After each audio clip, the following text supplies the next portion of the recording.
legal clerk. Good morning, Your Honor. Raymond Cook for the people. Your Honor, Joe Simon on behalf of Mr. Clark. Mr. Clark, state your name, that's Michael for future here. My name is Michael Clark. Thank you. And I appreciate you bending down for the microphone, but they're very sensitive, so they didn't pick you up. All right, it's okay. No, I understand why you did that. Okay, this date time set for trial. Ready? We're ready to proceed. We do have a preliminary matter that the court probably is likely going to guess what it is, but address that at the right time. We have, Well, I'm not guessing anything, but go ahead. we've mutually sequestered our own witnesses Oh, sorry. and asked formally that get ordered, but we've already done it. And that was my request also, Your Honor. All right. Witnesses are hereby ordered sequestered, and you have done so. All right. Opening statements. Thank you. Would the court prefer that I speak from the table or from the bench or Hi there. It's fine. both podium? Your Honor, I'm sure the court is aware of the charges today of stalking, domestic relations, as well as domestic violence, as well as the elements of those and what the people need to prove. As just a brief opening, the testimony that I expect the court to hear today, I plan on calling 2 lay witnesses, as well as potentially 2 police officers. Specifically, I plan on calling the victim, in this case, Peyton Trefa, as well as another individual by the name of Angel Lewis.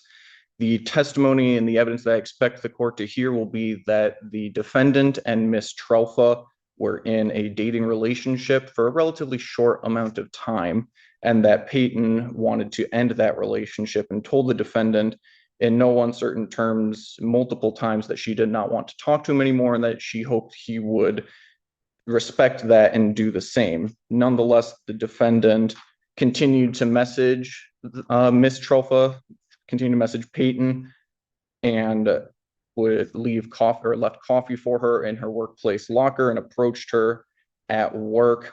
And that during one of these incidents of unconsented contact, the defendant chased after the victim, causing her to be afraid of what he might do to her. And is that chase that would form the basis for count 2, the domestic violence. I would ask, after the court hears all the testimony, considers all the evidence in this case, the court would find a verdict of guilty. Yeah. Mr. Shannon. Your Honor, some of these facts are not going to be contested. Some of the proofs are going to be pretty consistent, but there's going to be a general theme we think that the evidence will lead you to of a highly embellished presentation of allegations. This goes from the stalking charge to the DV as well. One of the things that you're going to hear, Your Honor, is when Mr. Cook said there was a relatively short dating relationship. That actually isn't true. This dating relationship lasted months. We're going to have evidence to establish that. And yet, when reported to the police, Ms. Trefa told them that it was less than 1 month. And it was trying to, we believe the evidence will show, characterize the relationship as something different than it was to push forward this allegation. You're interestingly going to hear that she didn't even report the matter to the police, and we're going to argue that nothing here amounted to criminal behavior. She reported it to HR, and HR advised her, you'll hear, to call the police and make a report. When the police came, she told them things that were not so. The duration of the relationship being much shorter, that my client did creepy things even before they started dating, that he sort of in a creepy and stealthy way manipulated the work schedule so that they could be on the same shift. That was absolutely what she said. The implication was my words of sneaky and stealthy, but she used the word creepy. We're going to present evidence that's exactly false, that my client didn't do that. Ms. Trefa did it. Ms. Trefa switched the schedules. She told the police 2 things about that. She said, number 1, he did that. And number 2, he did that before we started dating. And number 3, I think I said 2 things. Number 3, she couldn't do it. She didn't have the status, as she described herself, as a D-lister. Well, we're going to refute all 3 things. She made the switch. She had the ability to do it by using friendships. And lastly, they were dating at the time. In addition, she told the police, you know, he kept sending me gifts after we broke up. you'll hear evidence that my client ordered gifts shortly before Valentine's Day while they were dating, and that he had ordered them and told her they're coming, just don't throw them away. He didn't continually order her anything. Your Honor, this breakup occurred on February 5th. The last contact from my client to Ms. Trefa was February 12th. That's 1 week, but I'm going to now go backward and then forward. I'll go backward, middle, then forward. Here's what you're going to hear. They had a very good and strong relationship right up until February 4th. On February 4th, when nobody really knows how it happened, my client's ex, I don't want to say girlfriend because she wasn't much of a friend, his ex, mother of his children, somehow got Ms. Trefa's contact. And she said to interfere with their relationship, he's been cheating on you. He slept with me last month. This was false, and we'll establish that it was false. And that caused Ms. Trefa very big trust concerns, as you may imagine. She expressed that. They had several phone calls, FaceTimes after their work shift, and she left it with, you know what, I can't do this. I can't do this. I'm out. You know how important trust was to me, and that's it. She also left him with another message, and this is a key. On February 5th, you can fight for this, but I won't. You can continue to fight for this, but I won't. Now, she also asked for some space. The uncontested evidence was my client did exactly that. Gave her some space. Didn't have any contact with her until February 7. On February 7, they had gotten off work at pretty much the same time. My client's shift was extended by 30 minutes. I think Ms. Trefa will characterize that as he waited for her. But we challenged that. We're going to hear evidence that they got off at the same time. He saw her in the parking lot. He walked to her car, not ran. And the court may remember, we don't have video evidence of that parking lot, even though it existed. The court may remember that I'd requested that and it was recycled, et cetera. And so we don't have that. But what you'll hear is he knocked on her window. Can we talk? She got out of the car. They had a pleasant conversation. It ended with her not changing her position. He follows that up with a text message. These are the exhibits you're going to get. And the text message was, I'm sorry, I'm trying to respect your space. This is just so hard. I'm doing what you're asking. In that text series, we're going to ask you to focus on one thing. You said I could try and you wouldn't. She said, when I said that you could try and I wouldn't, that meant I'm not trying to reconcile this. And no matter what you do from now, there will be no second chances. He said, and she ended that with, that's all I have to say, leave me alone. And he said, well, I didn't understand that's what you meant by you could try. That will be an exhibit you'll receive. After that, he didn't talk to her, do anything until February 10. A lone text message. Have a nice day, I miss you. Good morning, have a nice day, I miss you. That's February 10. The entirety of the case will be from that text message, have a nice day, I miss you, to the next day, which is February 11. On February 11, they were at work at the same time. This is where the facts will really be disputed. Ms. Trefa will say that my client approached her, that she repeatedly told him she didn't want to talk to him, and that he chased her down, chased her into the parking lot, that he chased after her and to the point that it caused her to feel unsafe. She notified a supervisor, and the supervisor, she documented with the supervisor. Here's what you'll hear on the other side, Your Honor. Number one, you'll hear that my client never chased her, only tried to approach her for really two reasons. Number one, an epilogue on a text exchange of, when am I going to get my stuff? That happened on February 7th. a misunderstanding of her 30-minute time window from when he could pick up his stuff from her residence. He thought, are you leaving it on the lawn? I may not be able to get there in time. He lives in Hillsdale and she lived locally. And he was worried about the time frame. They showed each other their messages. No, look, this is what you said. Yeah. And then what you'll hear is that she walked away. He walked after her. She went to her ambulance rig to start her shift. He followed her out there, wanting to continue the conversation. She didn't want to. She drove her rig back to the port.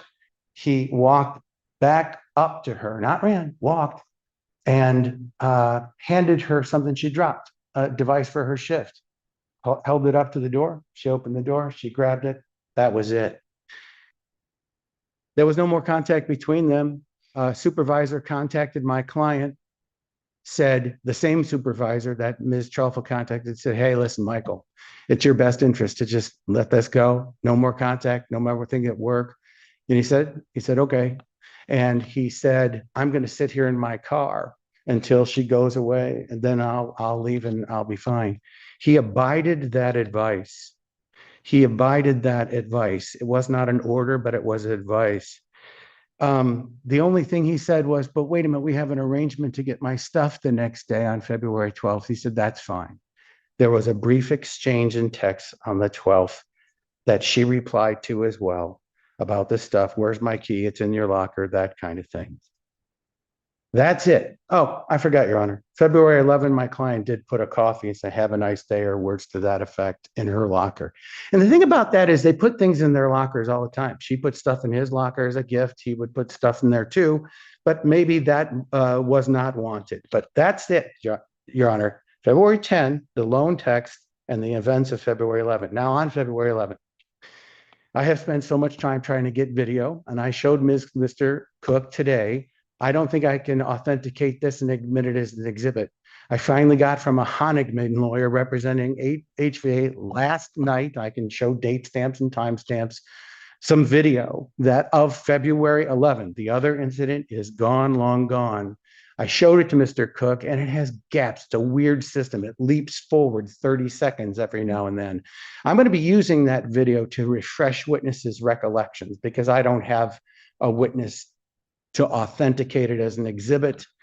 In lieu of bringing a witness here, they said, here's your video, kind of thing, in response to my subpoena.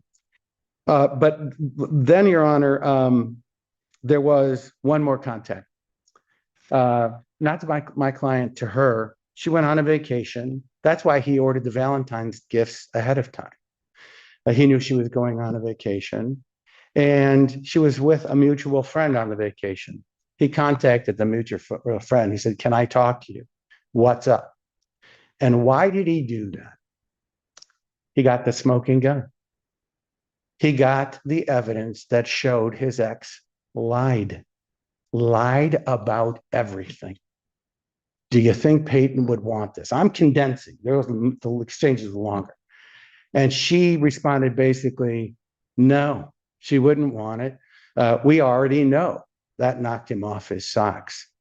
He was in disbelief. How could that be? And then Peyton got on. Peyton took the phone and said, hey, this is me. I already know you're all a bunch of lunatics. F off.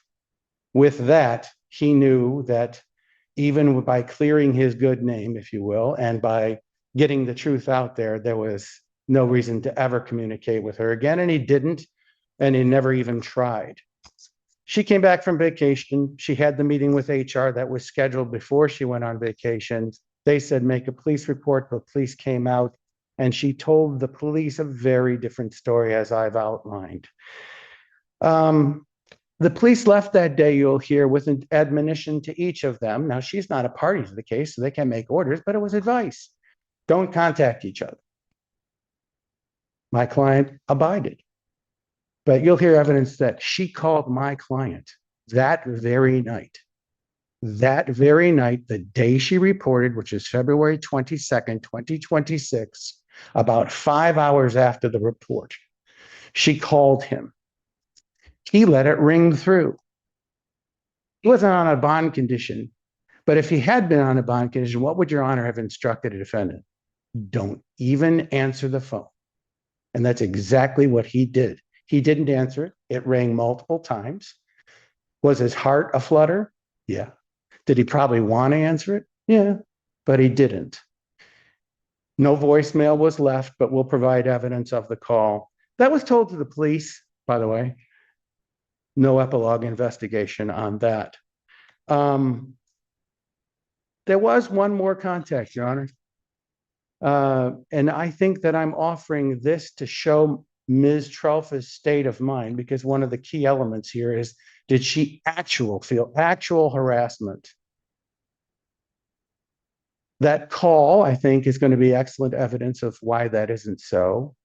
But another thing happened in April of this year, where either Ms. Trefa directly or Ms. Trefa's roommate at her direction did something to my client's locker to harass him at work.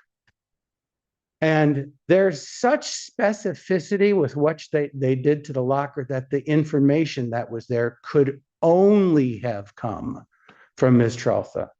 It was populated with the case number, and such a specific case number, including the case codes, the SM at the end. It was populated with the next court date for pretrial, April 20th.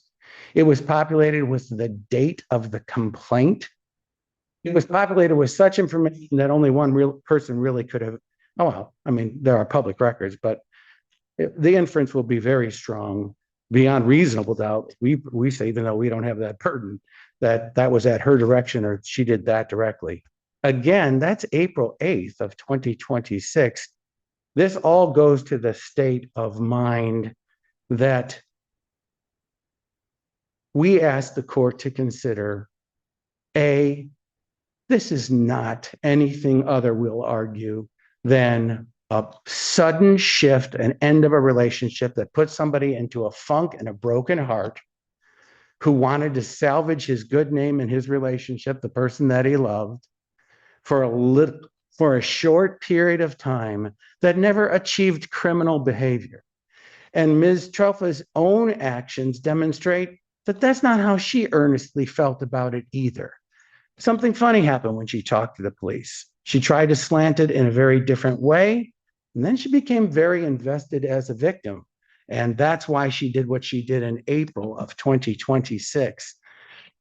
The good news is I think we're going to have enough evidence to support our theories, Your Honor, and that's why we will eventually, I should ask, I didn't even address the DV. Now, I don't even understand the DV charge. I've never understood the DV charge. I don't think you're going to hear one piece of evidence to support that charge. And I don't mean to interrupt. I was done.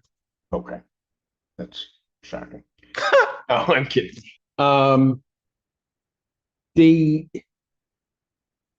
Is it your understanding that there's a domestic violence charge? Yes, Your Honor. I see 2 counts on the complaint. Count 1 being stalking, domestic relationship, and count 2 being domestic violence. I have, when obviously this be unclear to me when it came for authorization for the magistrate, there's no probable cause as to count.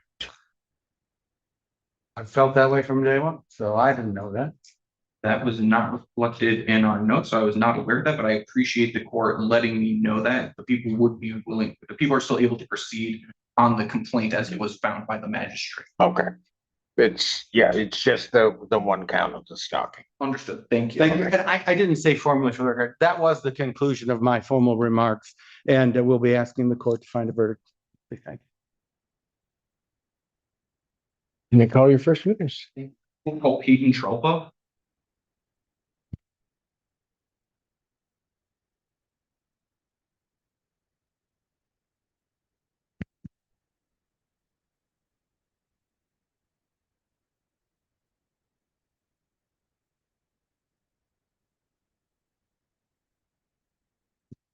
Please come forward and be sworn.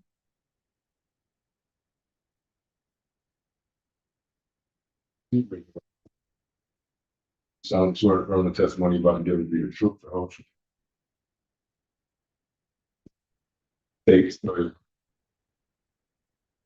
Trefa, Peyton, last name Trefa. All right, you may inquire. Good morning, ma'am. How are you doing?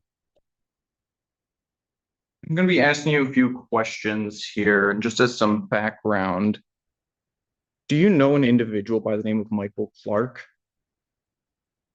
How do you know that individual? What relationship did you and that individual have? It was just a refreshing, and then,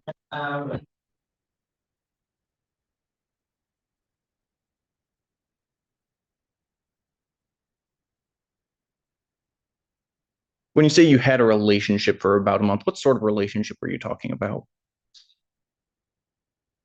Do you know roughly when that relationship began? And when did that relationship end? And this individual, Michael Clark, do you see him in the courtroom today? Can you please point to him and identify him by an article of clothing that he's wearing?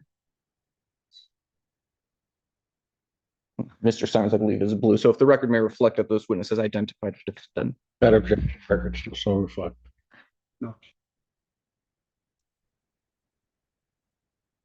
Peyton, how would you describe the breakup in the romantic relationship between you and the defendant? while we were together, initially things were, normal, in a normal relationship.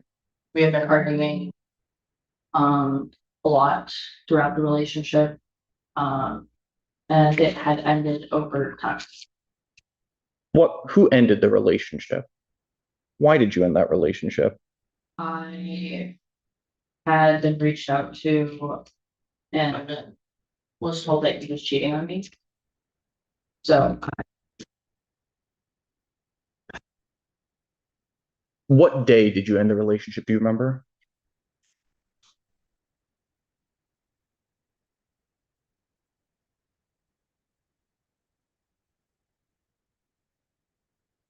When you ended the relationship, was that the end of the contact between you and the defendant? How did that contact continue? mainly over text. And then the text messages that I managed out once I had. Do you remember what day you blocked the defendant? Either it was the 12th for a little bit for that, whenever the text messages had stopped pretty much. Showing defense counsel with the Marcus Peoples proposed exhibit 1. I showed this to defense counsel earlier today as well. May I approach the witness? May. Ma'am, I'm handing you a copy of what's been marked as Peoples proposed exhibit 1. For the record, that is a 17-page document. Can you please look through that document and let me know if you recognize what it is? Yes, I do. What is this document or these documents? Is conversation. Or not. Like the last. Looking on page 1, does this document indicate when these text messages are from? When? The first one is. And flipping through it, are you able to see what date other text messages are sent? And specifically going to the last page, what does the last text message give or indicate as far as the date that that's sent? February 12th. And have you reviewed these texts prior to testifying today? Are the texts contained within this document the full dialogue between yourself and the defendant's text messages between February 5th and February 12th? Your Honor, I move to admit what's been marked as Peoples proposed exhibit 1. Any objection or what? No. Okay, exhibit 1 is admitted. May I approach to publish to the court? Yes, you may.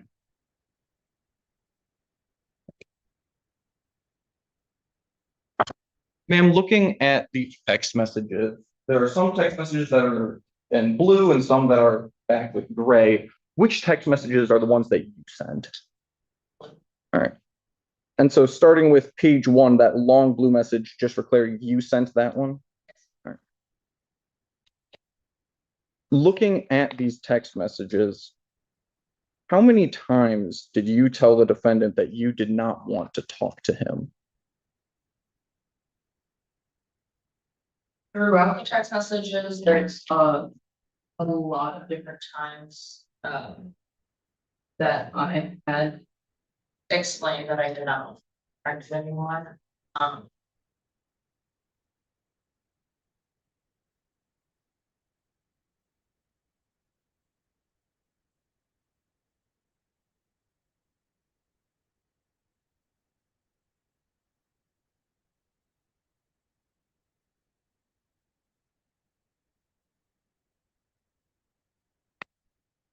I think that's 4 times. Did the defendant abide by that request not to talk to you anymore? How did it make you feel when the defendant continued to text you after you told him not to? When I continuously asked him to leave me alone, I felt that obviously that request was not, you know, accepted. It made me feel very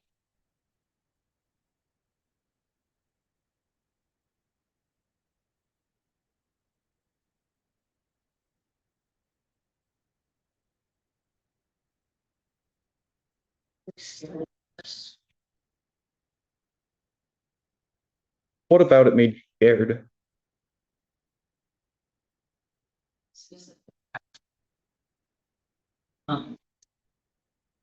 When I had to not talk to anyone, I felt like I would never get that piece of being able to be with her in a situation.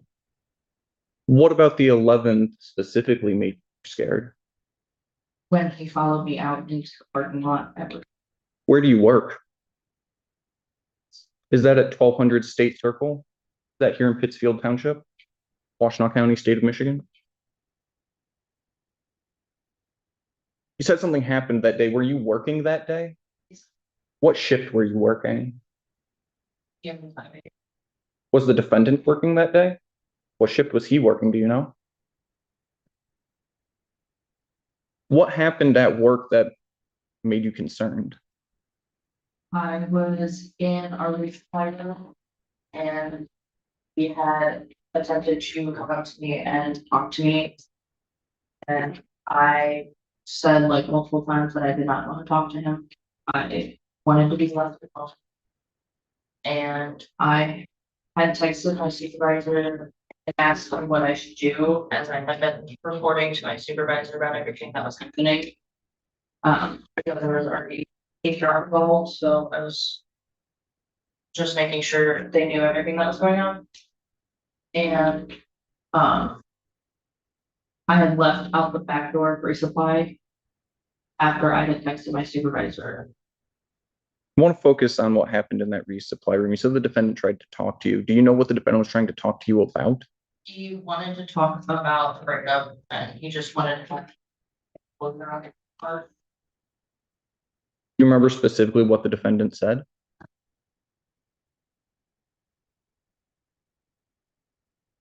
Was there anyone else in the resupply room with you? Who? And one other person that I don't remember his name, but he. And by the company, which company is that? When the defendant approached you in that resupply room, how close did he get?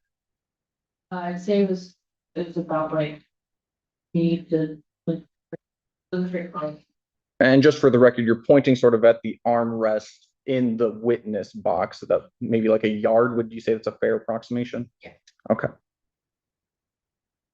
How did that make you feel when the defendant approached you in the resupply room? I was extremely anxious and quite nervous. I did not want contact with him. Was that the end of your contact with the defendant on the 11th? What happened next? I had walked out the back doors of our resupply room and I went to go get my ambulance ready for my shift. And he had followed me out into the parking lot to my ambulance. What happened in the parking lot? I had gotten into my ambulance. I had dropped my AT, which is a machine that we use at work. Dropped that outside of my ambulance as I was attempting to get in it away from him. And he had picked it up, came up to me, up to the ambulance. I took it from him and then I drove into our ambulance.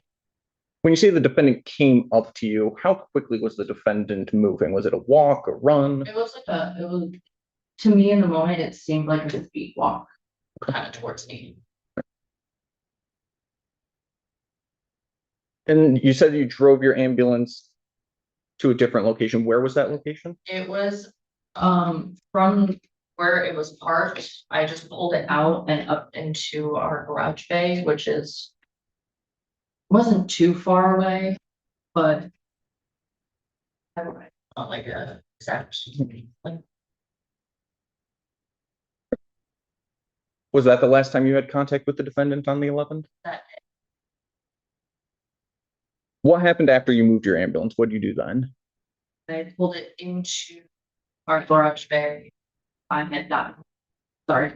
I was outside of the garage bay. I walked back inside and I went to the back of resupply where Julia Kelly. And I had asked her to come outside with me because Clark had been following me. They followed me out to the parking lot.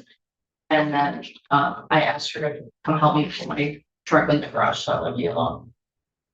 Did you tell anyone else about what happened in the parking lot? Angel Lewis was there as well. And why did you feel like you had to get someone to come out with you to move your truck?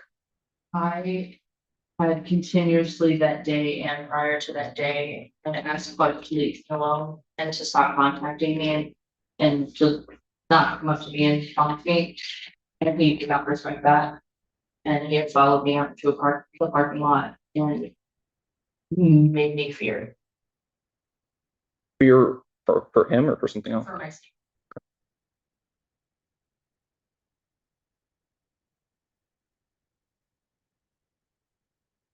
At any point on the 11th, you ever find anything in your locker?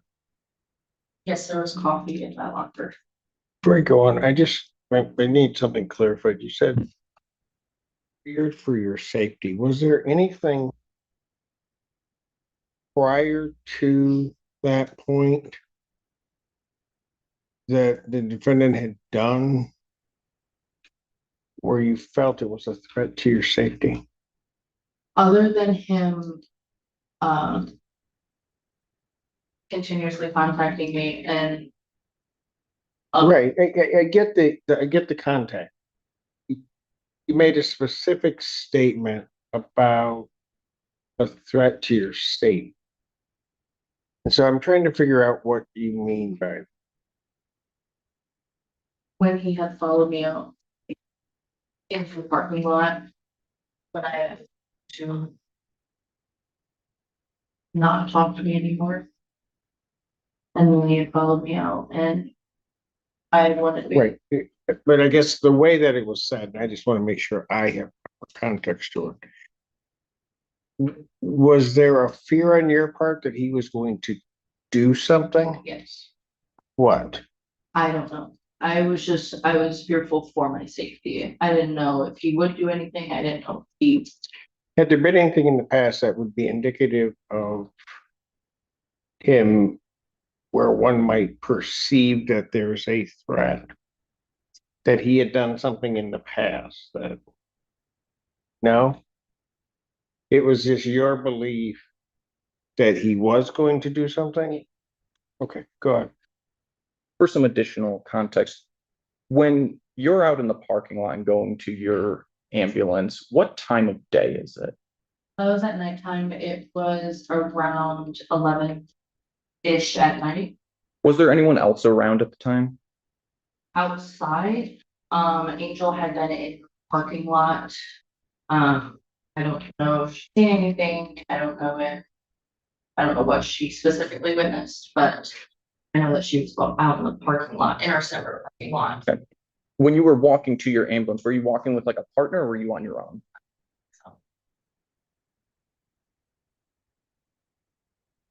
Going back to the coffee that you referenced, I believe you said that you found some coffee in your locker. Do you remember that testimony correctly?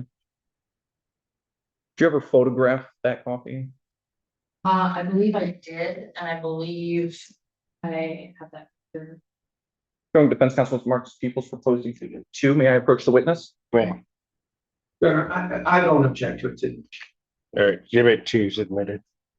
And I'm still gonna hand you what's Marcus his people's.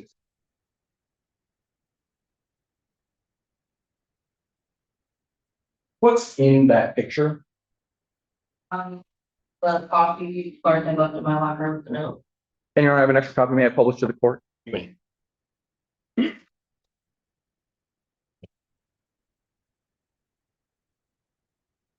How did it make you feel that call? It made me feel honestly diminished at that point. I felt very like, I don't overwhelmed with the situation. Was that, do you know, let me see if I can phrase this question here. How often do you go into your locker at work? Every time I'm at work, at least once a day. Do you know when that coffee was placed in your locker? It would have probably been around.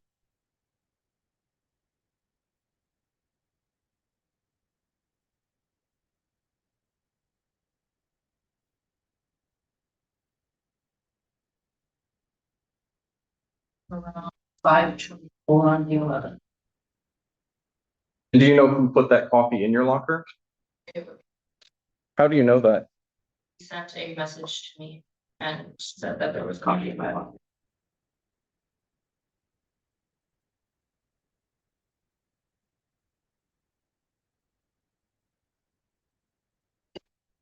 With a woman named Julia in the resupply room.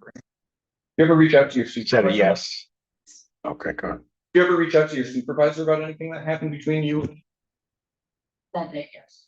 Who is your supervisor? What did you tell your supervisor?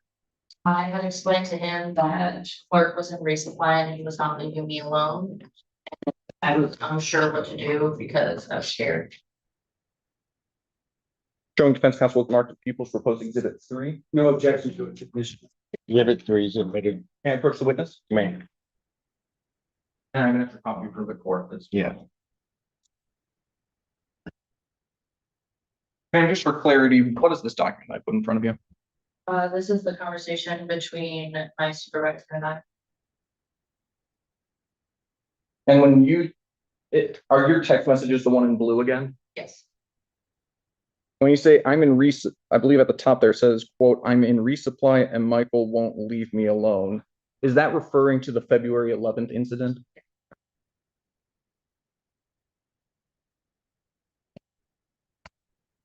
In here, you text, quote, I'm shaking and he won't leave me alone. Was that true? Were you shaking at the time? Why were you shaking? I was nervous because I did not want to talk to him and he wouldn't leave me alone.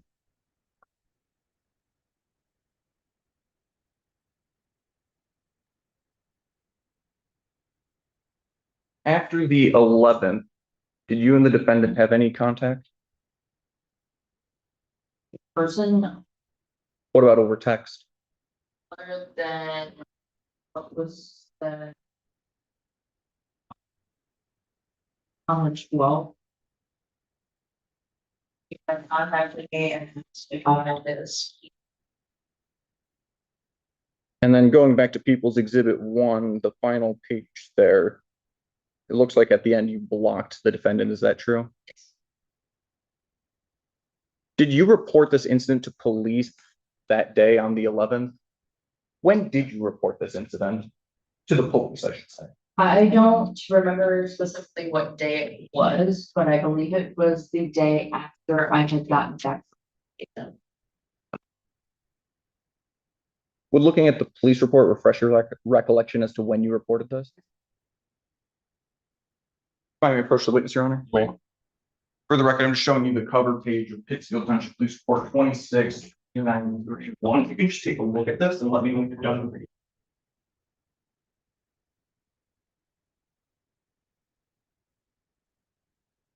That refresh your recollection? Yes, What day did you report this to police? it'd be February 22nd. So that would be 11 days after this incident occurred. Why'd you wait so long to report it? I was on a pre-planned vacation. And I I had informed my supervision and my work of this incident. Obviously, that day I had told my supervisor. And since I was on my vacation, I wanted to see if he would stop contacting me, which he's not. And that's when it went further, and I put an HR complaint at our job. And When was that?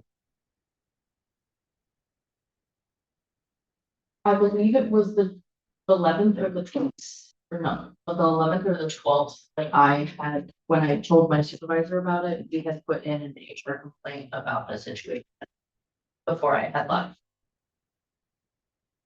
So at some point over this vacation, the defendant tried to reach out to you. When did that happen? Well, I don't, Sustained, thank you. because that's not, Understood. rephrase.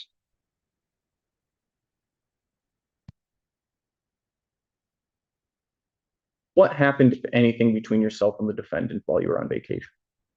He had contacted my friend that I was on vacation with. How do you know the defendant contacted your friend while you were on vacation? My friend had shown me the messages. Do you remember what those messages were? He was attempting to reach back out and make contact. That, yeah, I wasn't gonna object to hearsay until I got an answer that isn't accurate. So object hearsay. Sustained.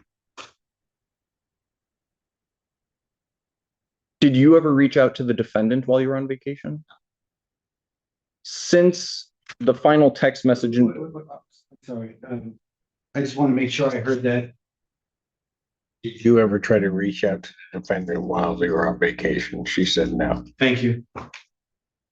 since the message saying it's in your locker on February 12th on the last page of People's One, have you reached out or made contact with the defendant?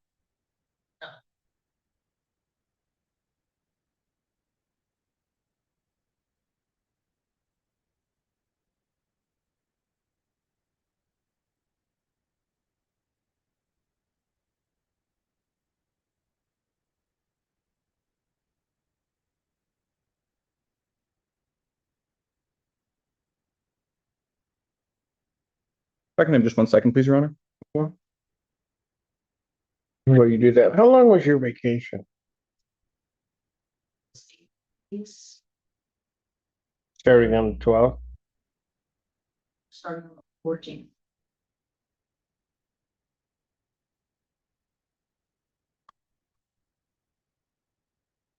Then I'm a bit confused. The testimony that I'm hearing was the contact that occurred on the 12th became I think the prosecutor asked you, why didn't you contact the police until, why did you wait until the 22nd to contact the police? I had left on vacation and I honestly did not want to, I didn't want anything to do with the situation through all the contacts and the messages and everything. I obviously wanted to be left alone. And Well, I'm hearing you. Yes, I get it. But your response to the prosecutor was you didn't contact the police until the 22nd because you left on vacation. But so that we're clear, the last contact, at least that I'm hearing here, would have been in February 12th, which 2026, which is a Thursday. Then there's the 13th, which is a Friday afterwards. And then you said your vacation started on the 14th.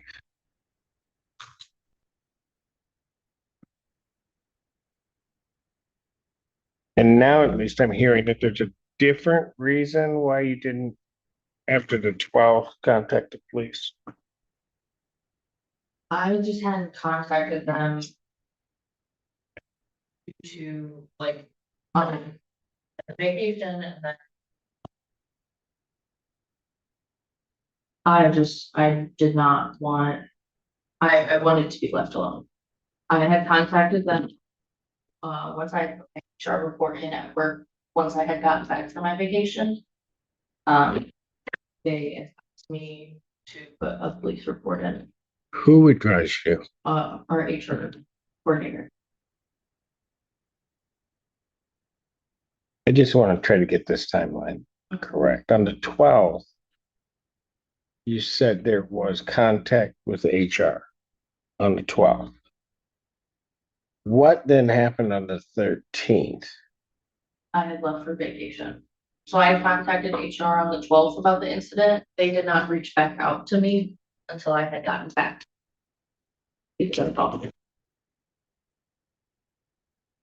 What day did your vacation start? The 13th or the 14th? Okay, so what happened on the 13th is what I'm trying to get at. No, So HR didn't reach back out to you. I'm sorry. You did not reach out to the police department. So nothing happened on the 13th. From the 14th through, you said it was 8 days, so the 14th through the 21st, I'm presuming. Was there contact from the defendant to you? Not to me. In either direction. You didn't contact him, he didn't contact you.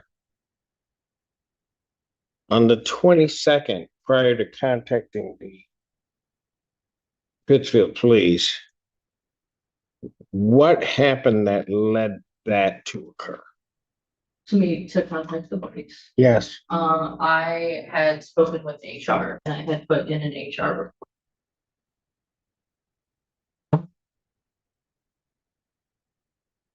Didn't the maybe it's terminology. Didn't the HR report occur prior to? Yes, so I put in a report on the 12th. Okay. They did not reach out until the 22nd, so they could get my statement. So they could go forward. Go ahead. I actually have no further questions. We'll test it. Cross-examination. Can I start sort of there at the end, ma'am, and then we'll go back to the beginning just to try to keep it somewhat. By the way, how would you like me to address you? Would you like me to call you by your first name, last name? Okay, thank you. And you can call me if you need to, Joe. Peyton, on the 22nd of the February, that's the day you met with HR and they said you should call police. Is that right? When you met with the police, you were asked, by the way, if you reviewed the exhibits. Did you review the video interview you had with the police before testifying by any chance? Okay, see if this refreshes your recollection. If it doesn't, maybe I can use it if you need it. You told the police, hey, I just met with HR. They told me to contact you. Is that true? And that's why you called the police. Yes, well, and on that day, you met with them and did you tell them specifically, the HR report has been done on their side and they just wanted me to make an actual police report with all this personal stuff that's going on. Is that what you told them? You didn't tell them any other reason for contacting them, did you? All right, the other thing I want to ask you about at the end, you met with them, the police on February 22nd. And the judge asked you about any further contact you may have had in either direction. I'm sorry, the mm-hms are yes or no. That's okay. We're not trying to pick on you. It's just the record needs to reflect what you're saying. That's too ambiguous. You called Mr. Clark that night, didn't you? About 10:30 at night? I did not. What? Your phone contacted his phone. Calling for problem. So if there is a record of a phone call that's incoming on his phone from your phone on February 22nd, you're saying, I don't know how that happened. I had looked back in through my call logs and had not. Well, that's, who asked you to do? Who asked you to do that? Go through your call logs. I had heard from other people that he was saying that he reached out to him. Did you hear specifically he told the police that you did that? Did you read the police report? Let me show you what's been marked as proposed exhibit 5. 5, is it your exhibit? Yes, defense proposed. It's gonna be E. Thank you. It is now.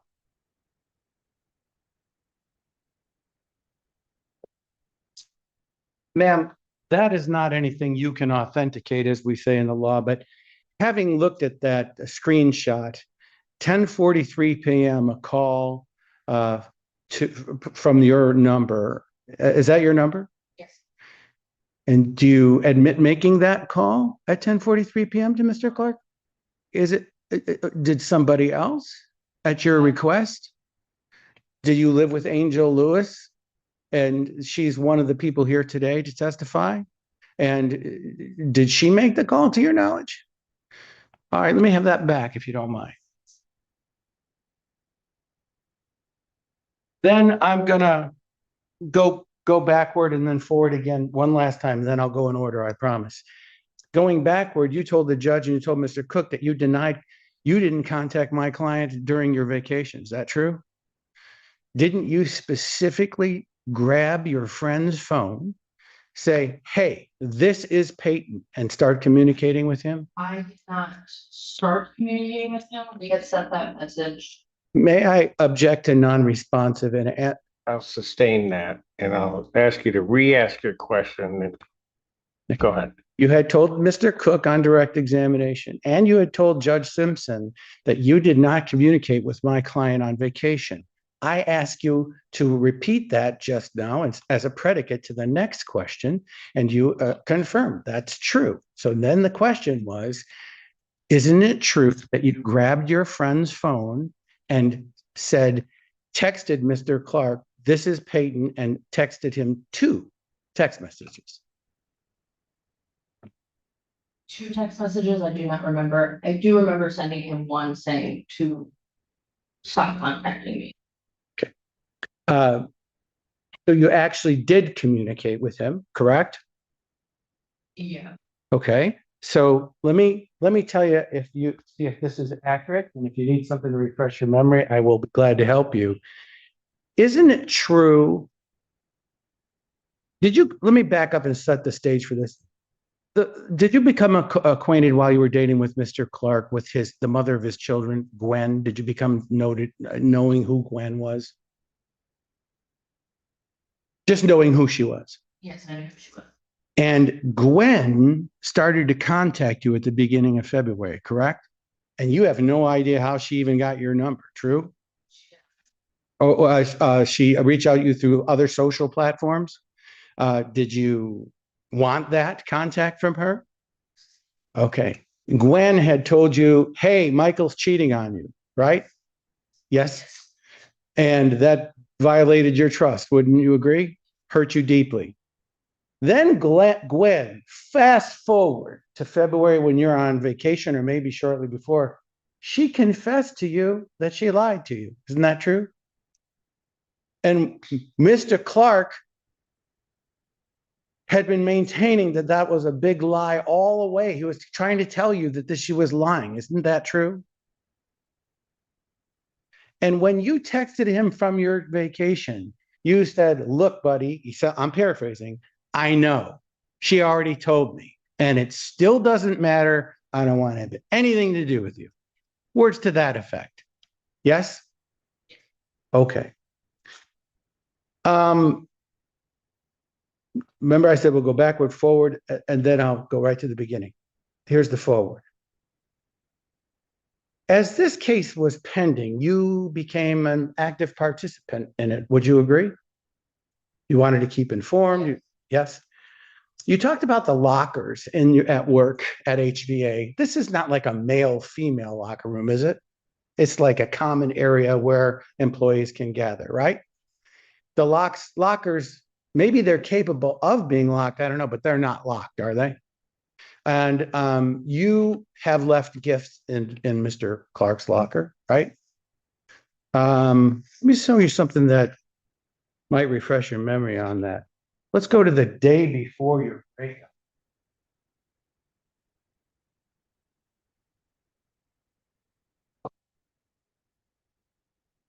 February 4.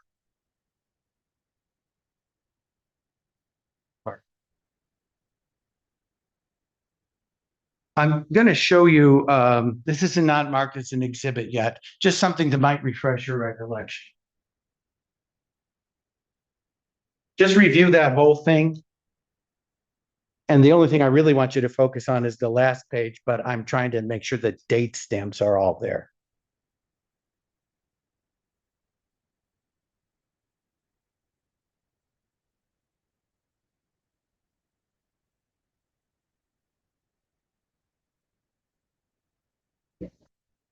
Okay, so the reason I handed you all of that, by the way, just for the record, those are screenshots of text messages between you and Mr. Clark, correct? You acknowledge that those are real exchanges between the two of you?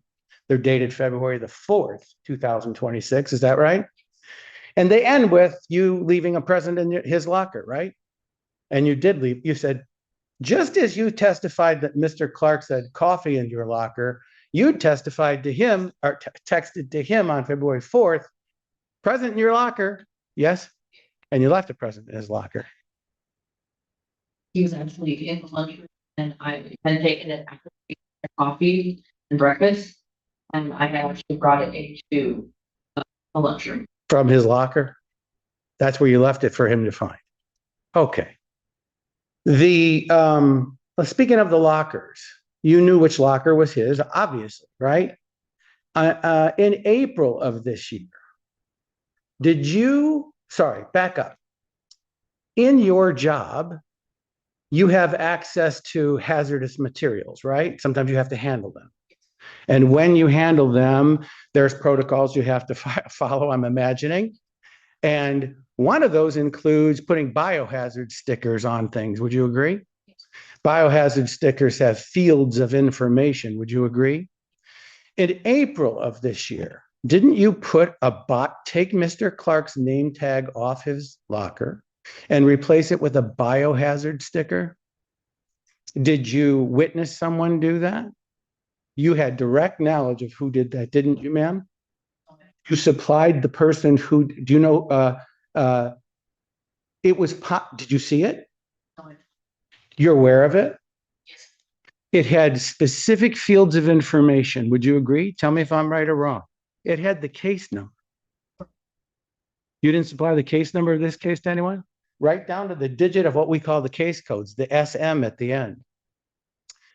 It had the next pretrial date, April 20th, 2026. Would you agree? Yes. So you know a lot about what's on that sticker, but we'll come back to that. And you didn't tell anyone at work what the next court date was? Other than the witnesses?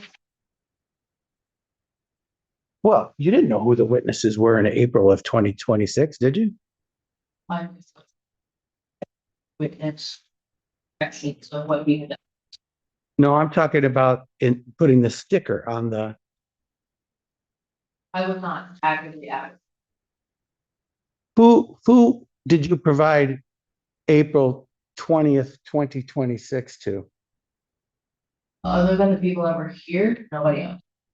What about that year when? When we had the pretrial, I had Angel was with me. Well, they didn't know when that date was because they were. So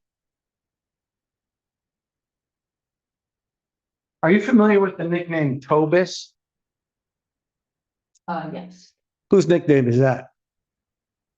And on that sticker was the name Tobis. Would you agree? Yes. I've not shown you a picture of the sticker, but you've just verified everything that's on it. How did you become acquainted with it? My supervisor. Me and my husband knocked his locker the next morning. And what did you say? Speaking of that, by that time, shortly before, HR had concluded their investigation of what happened between you and Mr. Clark. Do you agree? HR determined, and this goes to your state of mind, that not even by a preponderance of evidence, that's the phrase they use, they say, we don't find harassment, correct? I'm going to object. I understand why defense counsel says it's proper, but I still believe that that's hearsay. So I'm asking what her understanding was toward her state of mind at that time. I'm going to allow it as to her state if for only that purpose of state of mind. Go ahead. You would receive that information, yes? From HR. They have not phrased it like that, Tom. They said there was no harassment. Would you agree? They, You weren't happy with their finding? Okay. And that was before their finding was before April the 8th of 2026. yes, so. Did you ever have a discussion? Even to your state of mind, I'm sorry. You, what was their finding? They never gave me like a final list of what they found. They had, Well, but you, ma'am, you just said in answer to Mr. Simon's questions, you weren't happy with their conclusion. they didn't, they never. Okay, so what was their conclusion to your understanding? That they weren't gonna do anything about the situation. They were just keeping us separate. They were putting us on different days. So I'm guessing from what I believe that they believe he must have done something because they switched both of our schedules around so we wouldn't make contact. And yeah. Okay, go ahead, Mr. Simon. Sorry. Okay, let's now, oh, one more thing, since she's here today, Angel's your roommate, you told us that, correct? Did you ever have a discussion with Angel about that sticker? I mean, even for purposes of how to answer HR, right? Like, you were gonna be talked about it from HR, right? Did you ever say, Angel, are you the person who put that on there? I gotta talk to HR. What'd she answer? Objection, hearsay. It's not for the communication, Your Honor, not for the substantive truth. I'll ask that of Angel. Here. Yeah. Okay, I'll allow the answer. Go ahead. You asked what again? I'm sorry. What'd she tell you in response to that question? Don't remember. Earnestly, you don't remember, ma'am? Okay. I know that anybody that I asked that had done it, that works. They had only. What day did you go into HR to talk about this sticker? I had never been reached out about the sticker. I had no information on it. The only person I asked about it was my supervisor. Oh, hold on. I thought you said you had to talk with HR about the sticker. I talked to my supervisor about the sticker. Did I mishear that? I don't think you did, but now you've invited another thought of questions, so. Right. Did you talk? Okay. So we're clear. Did you talk with anybody from HR or HVA management about that sticker? Yes, Who did you talk to? my supervisor Dave. What day did you talk to Dave? It was in the day. Placed on locker, he had came to ask me. I do not know what day it was placed.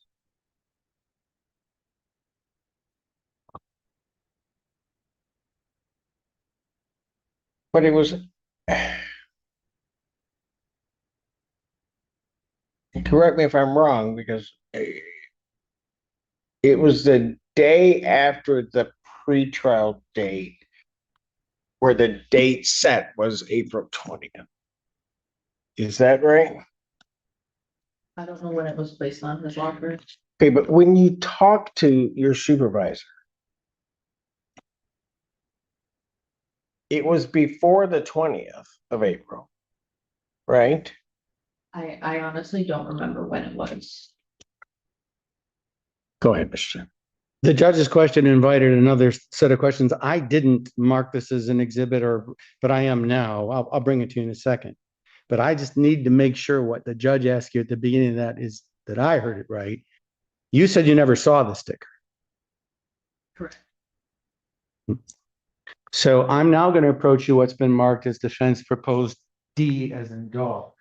These are several pictures of the same thing. Can you take a look at that, please?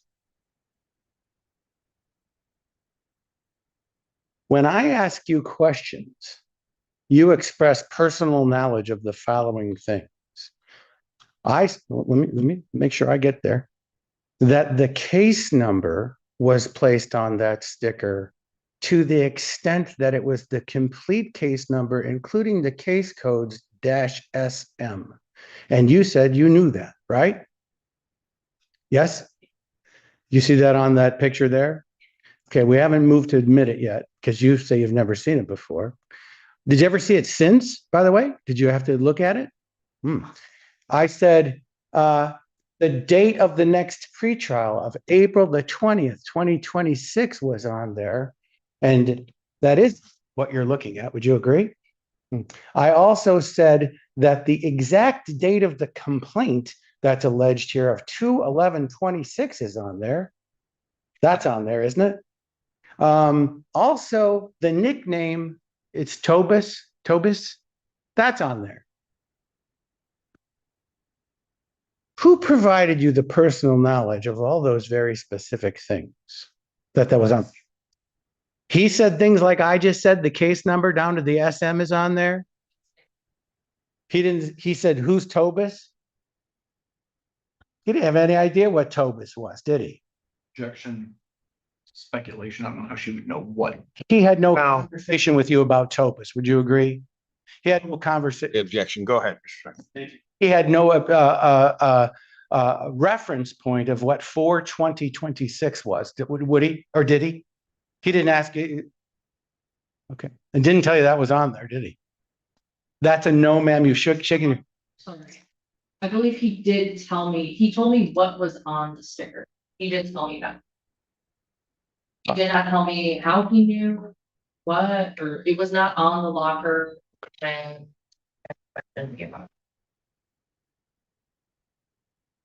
Let's go to the beginning now. I told you we'd eventually. Oh, sorry, Your Honor. Sorry. So your supervisor calls you in to question you about a sticker. And doesn't show you the sticker? They had already taken it off of his locker. Okay, I get that. But you're brought in, questioned about this. And nobody shows you anything? No, I had knew about it from the other people that were there the night previously. Supervisor's asking you about the sticker. They're asking you, do you know anything about it? Yes. They don't show you the sticker. He had explained what was on it and what was placed on the locker. And you're meeting with this person face to face. And they don't show you the sticker. Go ahead, Mr. Simon. I said we'd jump back to the beginning. Let's jump back to the beginning. You told Mr. Cook on direct examination that you had a work friendship with Mr. Clark that blossomed into a romantic relationship. Do you remember that? Yes. And you said that the actual dating part of the relationship was less than 1 month starting in January. Isn't it more accurate to say, ma'am, that you were involved romantically with him as early as late October, early November? No. It was after November-ish. Well, that's different than January. So let's start piecing that down. Wouldn't you agree with me that you guys actually started to become closer friends when you and Angel offered to him in September to crash at your place because of his commute to Hillsdale? Correct. You guys live in the Ypsi area, correct? And he started doing that right around September, yes? And eventually what happened was he started to, you had come out of another relationship, right? And you were feeling vulnerable and sad, right? You turned to him for comfort. Isn't it true that sort of in that time frame now, October-ish, you said to him, listen, can you sleep with me in my space for cuddles, to cuddle me and comfort me? Is that true? And then after a while, he started to exclusively stay in your room with you. Is that true? For November, December time, yeah. Okay, when we talk about less than a month, and then we're talking about a span of 3 months, this is something that's important. So let's do our best, okay? Okay, hold on, please. I'm getting there. I'll let you answer, I promise. Just let me frame it. You told Mr. Cook that prior to testifying, you had reviewed the text messages between February 5th and February 12th. You remember that? Yes? And then I don't mean disrespect. How old are you, ma'am? 20. Okay. In your generation, the primary form of communications is text messaging. Would you agree with that? Did you review your text from November, December before testifying? All right. Maybe I'll have some for you to review. Would you agree that romantically you spent Thanksgiving together?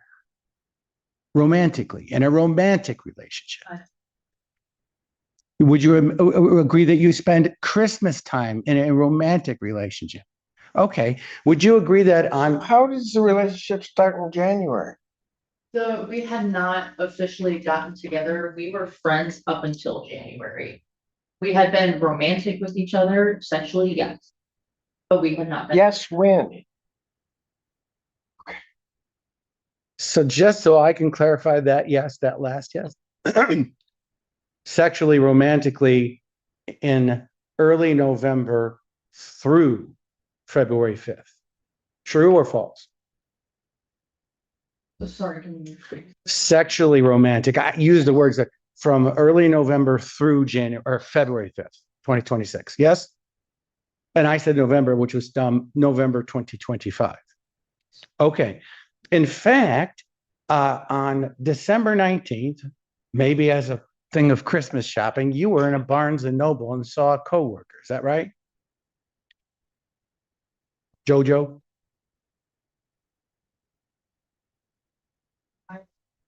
Do you remember telling Mr. Clark on a text message, hey, you wouldn't believe what happened to me. I just ran into somebody and he said, you're Clark's girlfriend, aren't you? And you responded, yes.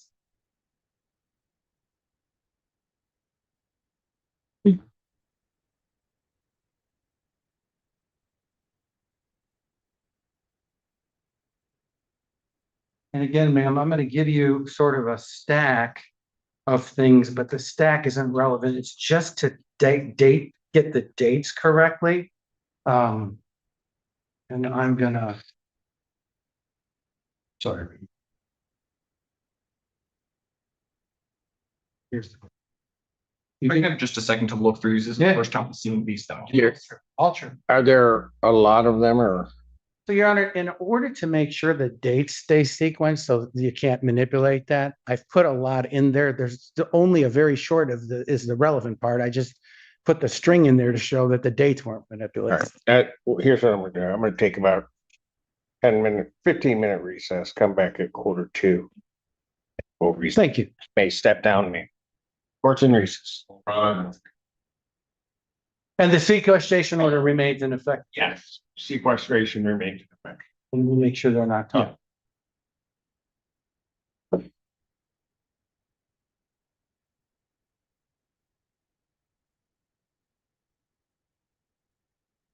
We were on the topic of the status of your relationship with Michael, and I specifically, wrongfully, by the way, I've learned, asked you about an incident on December 19. Is it true that while at work, Jojo approached you about running into Michael at Barnes and Noble?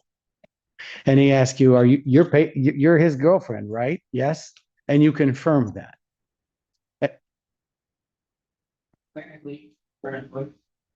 Oh, okay. I did say. Okay, on December 19th. Okay, okay. So, and We're not technically boyfriend and girlfriend because that's what you didn't call each other. Okay, but you were involved at that time in a romantic relationship, a sexually romantic relationship. Thank you. and Go ahead. that started in the beginning of November of 2025. That status. Okay. Thank you. Now, when you spoke to the police on the 22nd of February, you were mindful to volunteer that piece of information repeatedly. Here's what I mean specifically. We're only together less than a month. It was less than a month. You said that to them 2, 3, 4 times. Would you agree? You said that to them kind of spontaneously, right? I mean, like just the filler to kind of document why Mr. Clark was reacting the way he was about the breakup. Would you agree with that? Like, boy, look how bizarre he's being. We were only together less than a month. I guess you could say that, yeah. You never told the police that you were sexually romantically involved since the beginning of November. True? Yes.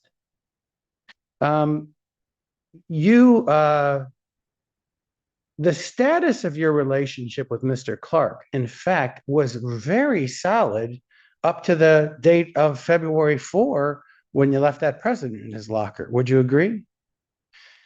Would you be surprised? Tell me if you remember on the February 2nd and February 3rd. I miss you. I miss you more. Nobody, it's impossible. I can only miss you more. Good morning, sweetheart. How are you? That was the status of your text messaging on the 2nd and the 3rd of February. Would you agree? Yeah. I mean, if you like, I can refresh your recollection, but having. No, I don't need it. Okay.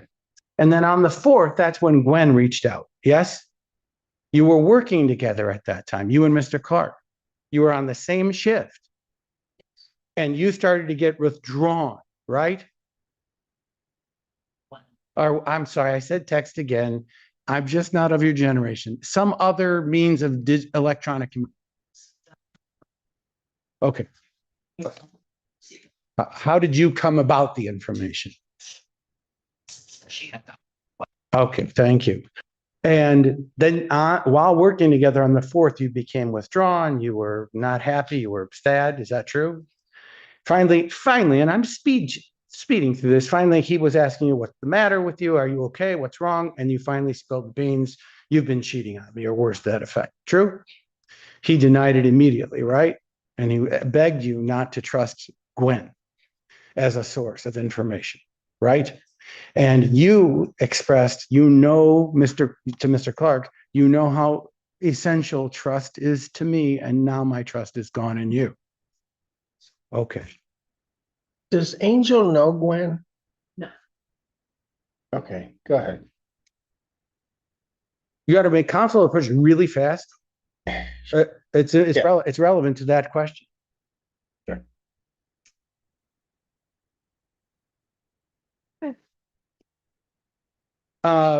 Would you agree with me that the duration of your relationship wasn't the only subject matter that you told the police on February 22nd that seemed weird or out of order, or in your words, creepy about Mr. Clark?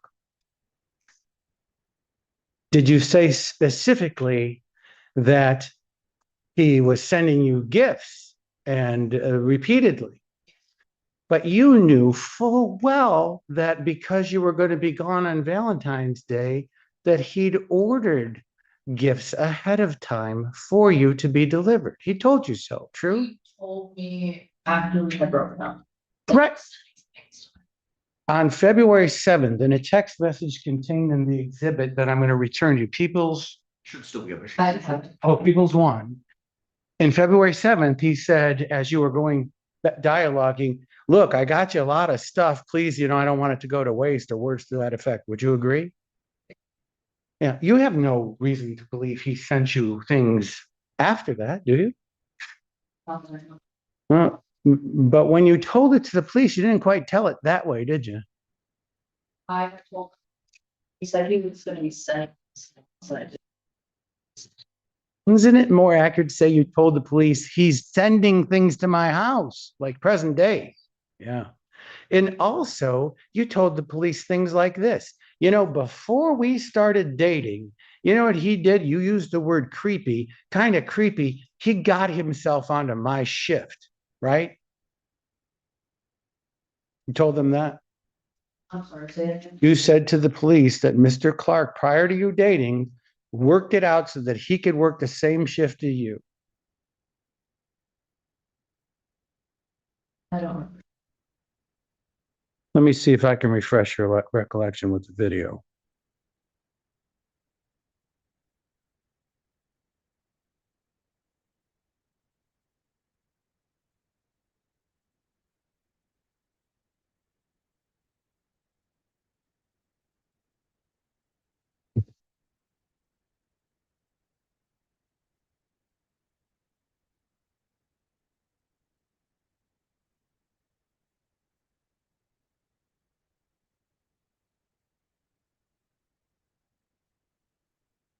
You sat down with the police at the HVA conference room. Yes. You were aware of the body and they were activated. Yes. God, I think I'm plugged in. Oh, I'm not plugged in. I'm still in. I'm going to show you what's timestamped at 1790. Body cam. Just so that way I'm clear, is this being admitted as an exhibit or is this just for refreshing her recollection? I certainly would not object to the whole thing coming in, but right now it's for refreshing recollection. Okay.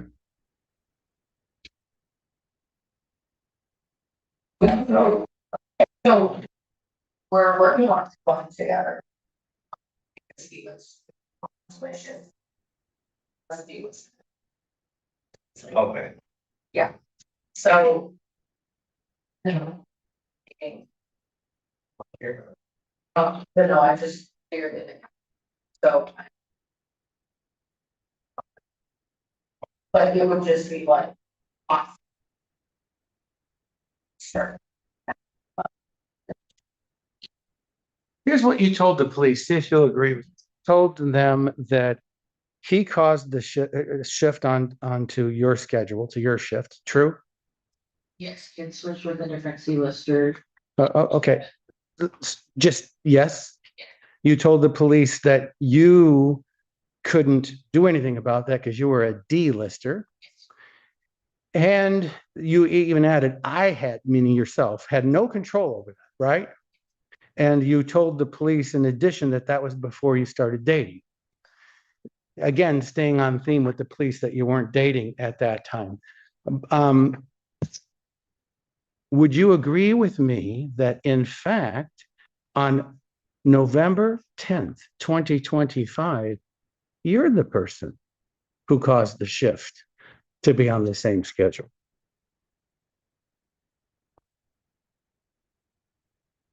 Can I ask you to please review some text messages in just a second?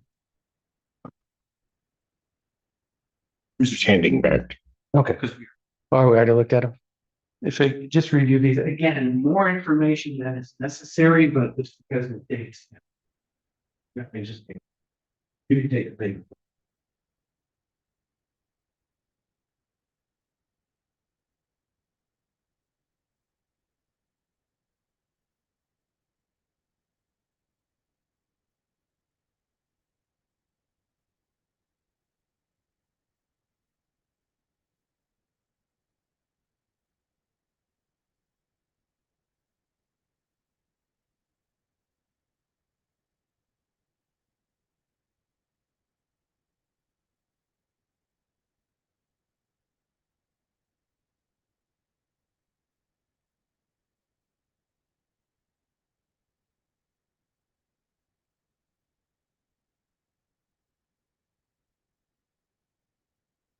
You caused the shift, didn't you, ma'am?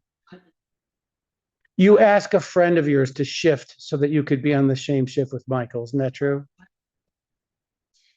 For just switch, that was not, it had nothing to do with me. I gave her Florida's number. To, if they wanted to switch ship it. You asked her to do it. I asked her if she would at the time, but I didn't ask for, I have no control over it. You have no control that she would do it, but you desired it and you asked her to do it, right? I asked her according on his behalf. Yes.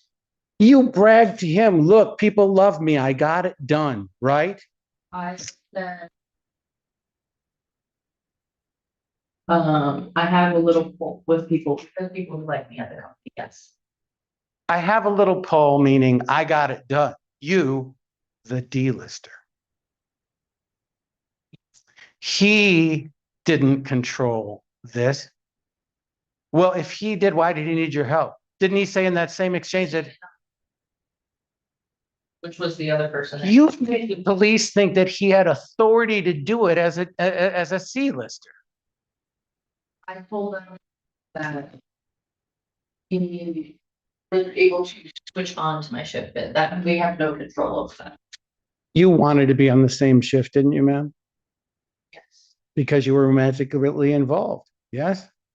And you enjoyed being together. Yeah. And actually, you were quite a good duo at work, weren't you? Yes. You complimented each other at work. Yeah. In fact, on November 21st, he had an opportunity to shift to a different thing, something called an ALS. Or is it AIS? Yeah. And what is that, by the way? He had informed you that he had that opportunity. Would you agree? And that would have caused you to not work together on the same shift. He also informed you that he turned that down because it wouldn't line up with his schedule seeing his children. Do you agree? And you expressed, oh, thank goodness, or words to that effect, because you wanted to stay on the same shift. Okay. The turning now to the 5th of February, would you agree that from the 4th of February, when you learned this information through Angel from Gwen, through the 5th, there were some phone calls between you and Mr. Clark, FaceTime, a lengthy hour and a half or more FaceTime with Mr. Clark, leading up to your February 5th long text breaking up. Would you agree with that? Would you also confirm that in one of those communication forms, you said to him words close to exactly this: you can continue to try to fight for this, but I won't be. Okay. You also asked for some space, right? So from February 5th, when you asked for space, to February 7th, there was no communication between you, was there?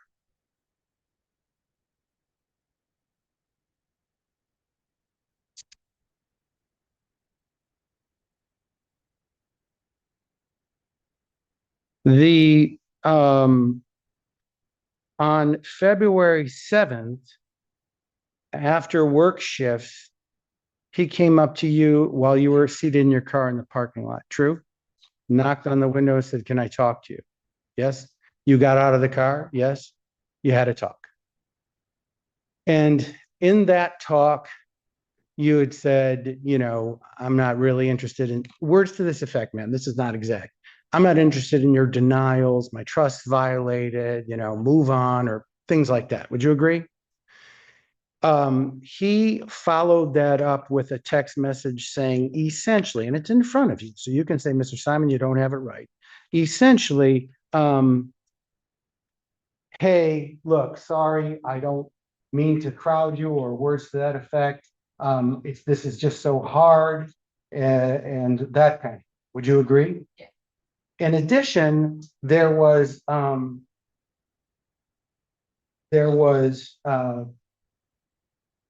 arrangement to get his belongings that you began to discuss with him. True? Yeah. He had belongings at your home. I mean, he has children and had to go back and maintain his residence in Hillsdale, but when he wasn't there, he was basically living with you. So you started talking about possible times and started to discuss February 12th as a probable date. Okay. And arrangements were going to be made as to how that was going to take place. Would you agree? So,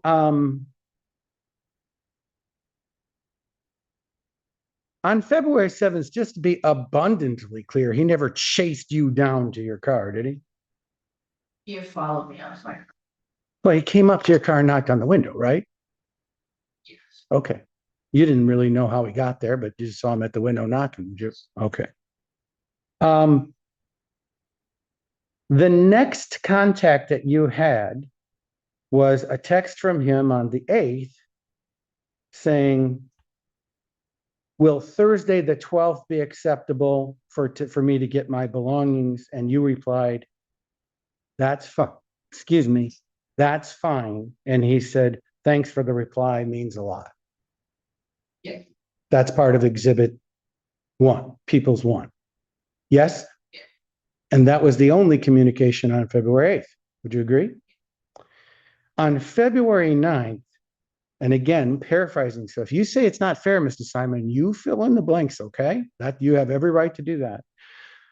He wrote a long diatribe. I mean, like laying it all out there, essentially saying, I want to fight for this. I love you. And Gwen can't be trusted, and just a long pouring his heart out kind of message. Would you agree?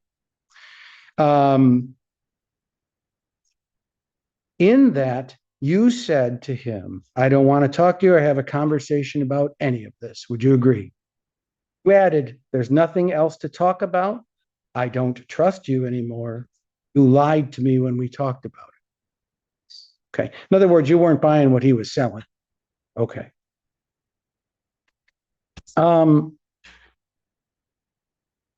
You said in that string that you were going to tell him again. You used the word again, leave to not talk to you or that kind of thing, right? And in the end of that string, he said, wait a minute, you told me, again, words to this effect,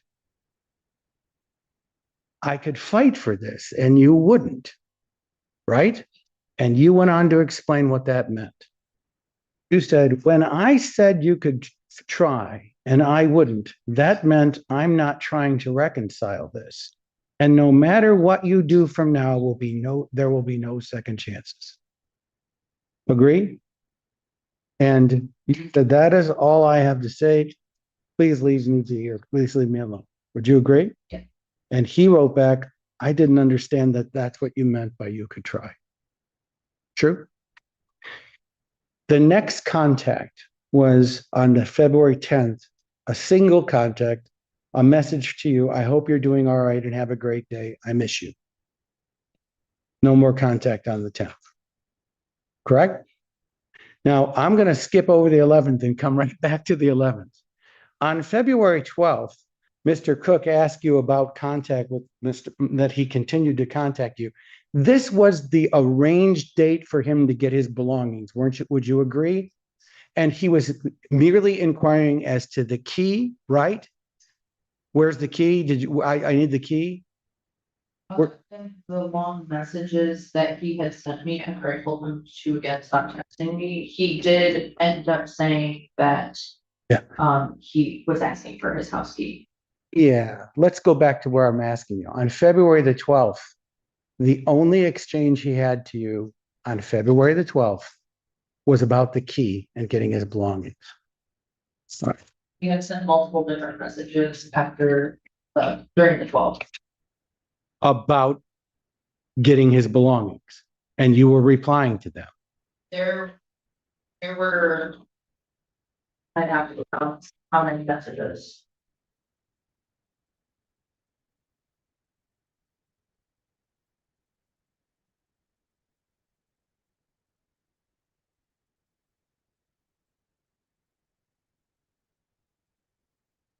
I don't.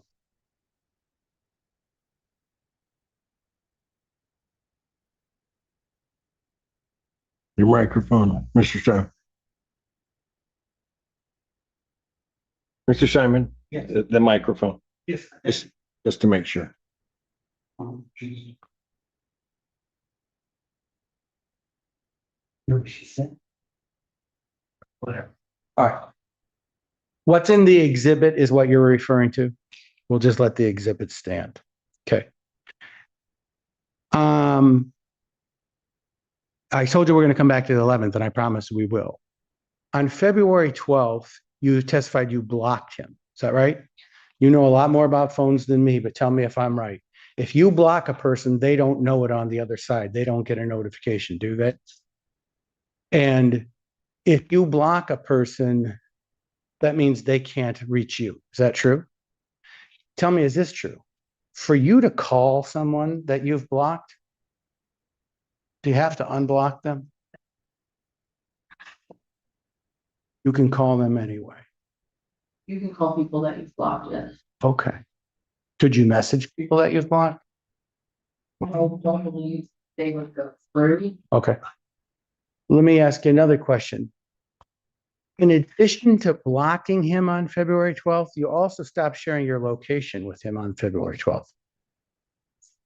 So through February 12th, you were sharing your location with him.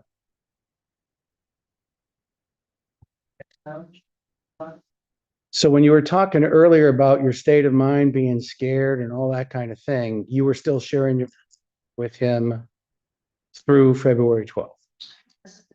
Remember vividly sharing my location, also my message location. Let me approach you with. This actually comes from the original police report. It's part of it. It's the same thing you have. Let me see if you can take a look at this. If it's Yeah, except that's, it's not, I don't know if it's. Still there? Yeah, okay. All right. So part of the exhibit shows that you stopped sharing your location on February 12th, right? yes. And none of the other part of the exhibit shows that, like from February 5th through up to that date.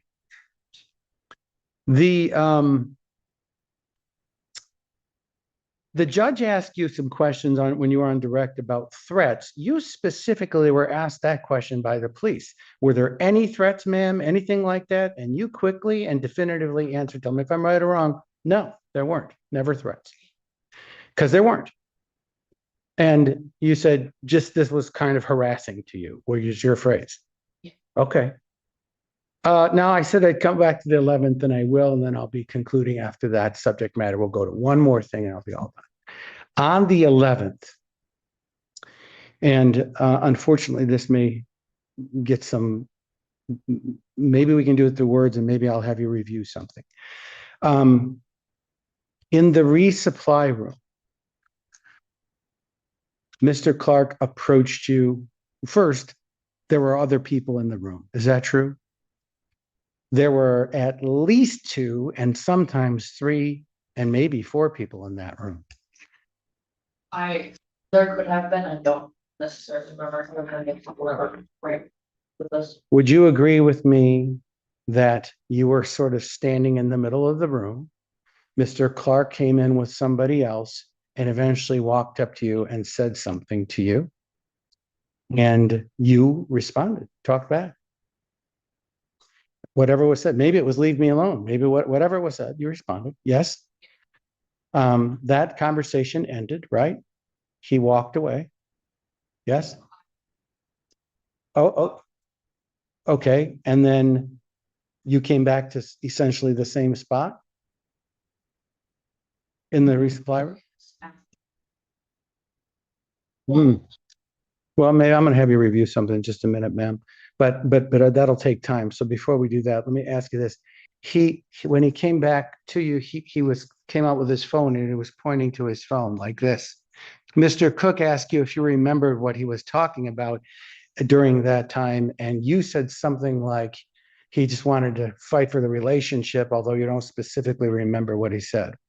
Wasn't he saying, look, no, you said I could only have 30 minutes on the 12th to pick up my stuff tomorrow, and I need more than 30 minutes. Wasn't he showing you that text message? I did not look at the text message he was trying to show me. I wanted no contact with him.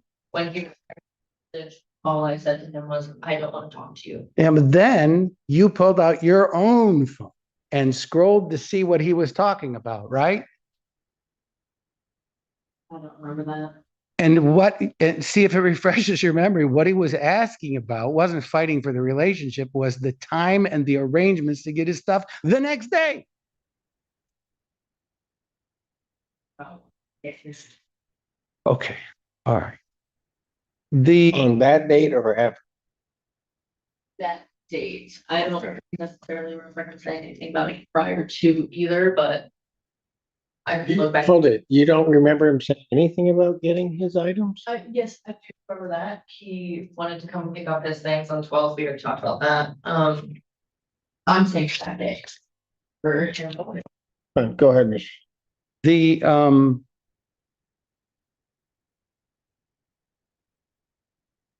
the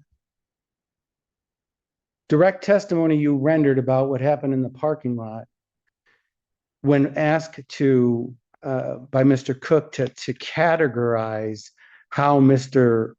Clark approached you, I think you said, in the moment, I tried to write it down, but I'm not that fast anymore.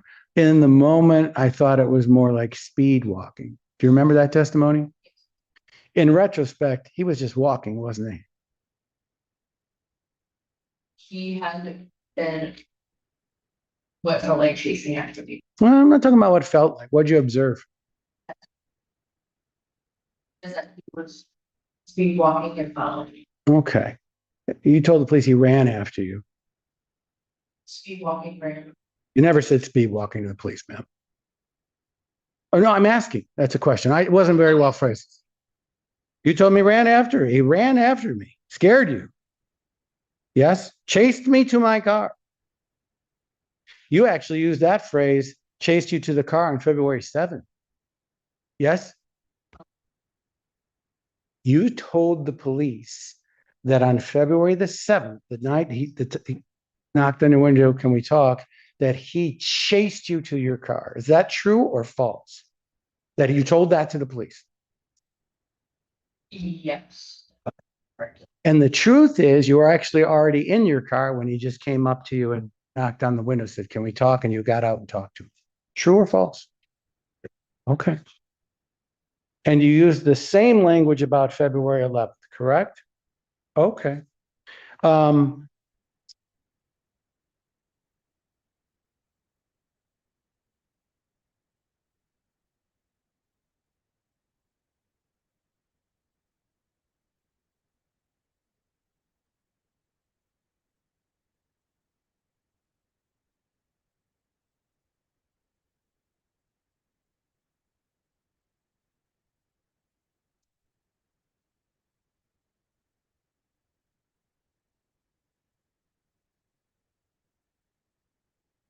You said Mr. Clark stopped texting you after February 12th. Would you agree? You seem to attribute that to you blocked him, right?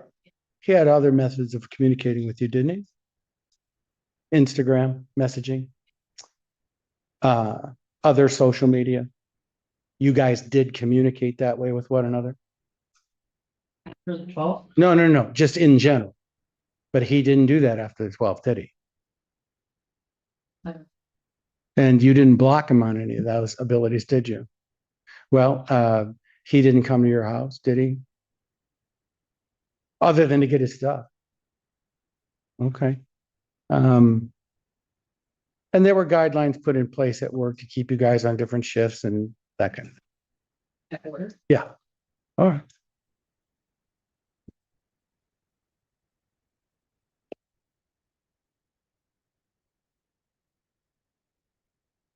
My last area of inquiry goes to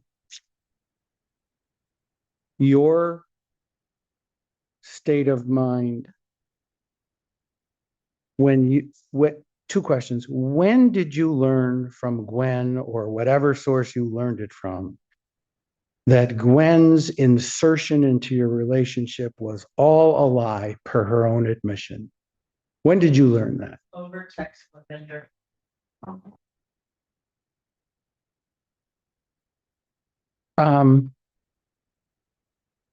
Over your vacation, you learned that directly to you Yes.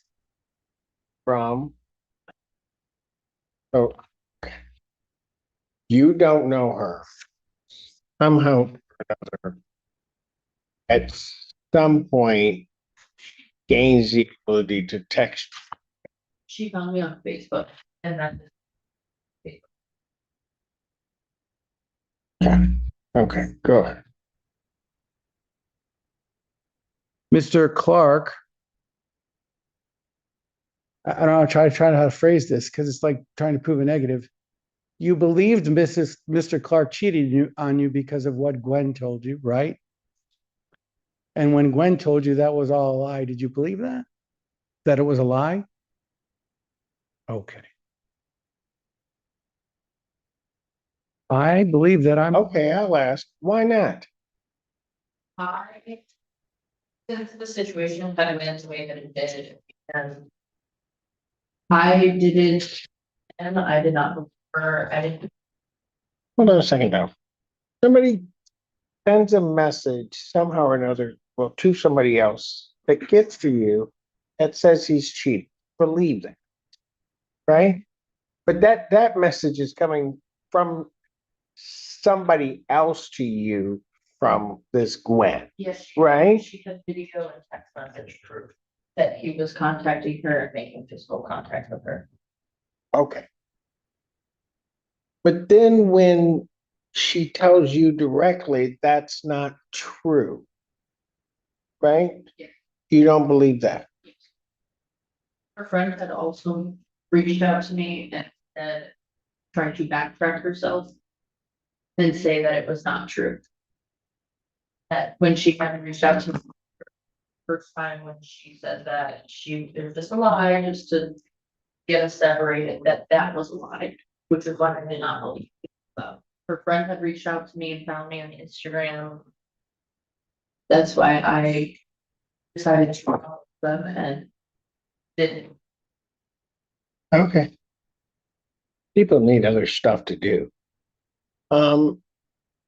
Were you done, Mr. Sun? I was, but if I can just retrieve the things I've left up there because I'm not sure, I think I'm done. I just want to verify.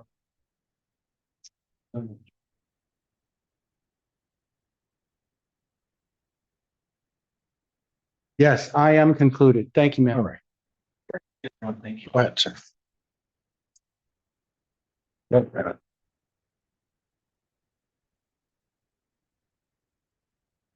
Peyton, I want to draw back to the beginning of your cross-examination where defense counsel asked you about why you called the police. And I believe the answer you gave was that you partly called police due to HR telling you to. Do you remember that testimony? What was the other part to that? Had not, just due to everything that had happened. I had been meaning to put in the police report before I had left, but I left for vacation and I didn't want to do with it. I was partly scared because of the February 11th situation. And I wanted no contact. I wanted that to never happen again. So. Okay. And then there was also some question near there at the end of People's Exhibit 1 where it shows that you stopped sharing your location. When the incident happened on the 11th, were you concerned at all with your phone sharing your location at that time? I honestly, after the situation that happened, I didn't even think about any of that. I was not concerned with anything else. Like I said, my iMessage location does not work. What was your main concern on the 11th then? To get away from our station, get away from him. Okay.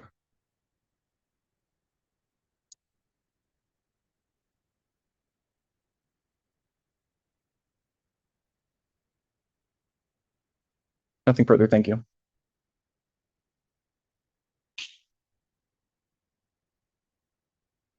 May step down. Your rights would just be excused. Mr. Simon, I'm sorry.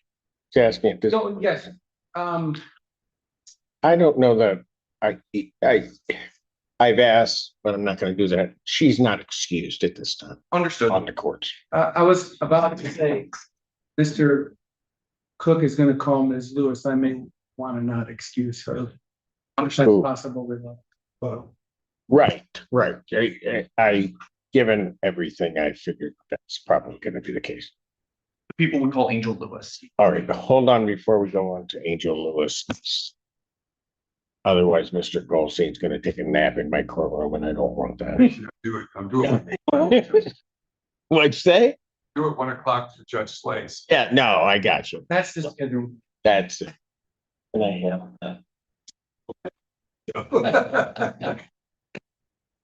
yeah. Mr.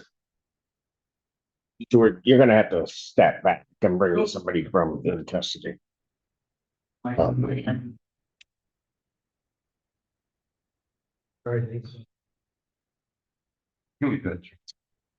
Witness. The people we call Angel Lewis. So the record is clear. We're back in the record in People versus Clark.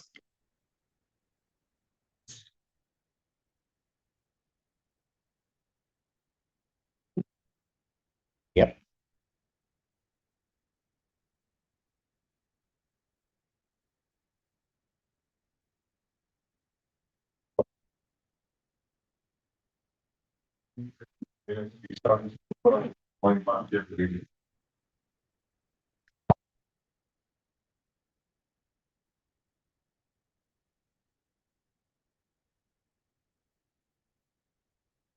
Main court. Good afternoon, ma'am. How are you doing? Good. Just one thing, make sure we're speaking up. You have a microphone in front of you. We need to make sure that's recording and getting everything okay. Thank you. I want to start off by asking, do you know an individual by the name of Michael Clark? How do you know that individual? I work with him and he did Peyton.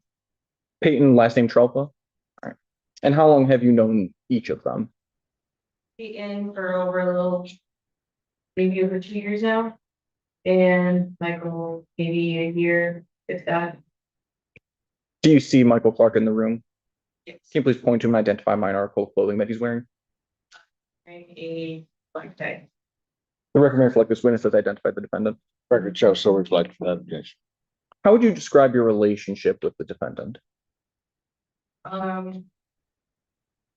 We were cordial when he was dating Peyton, but that's just posted. I respected him. He respected me. I was mainly trying to stay. Want to draw your attention back to February 11th of 2026. Do you remember that day? Yeah. And at that time, where did you work? Were you working that day? I was working that night, yes. What was your shift?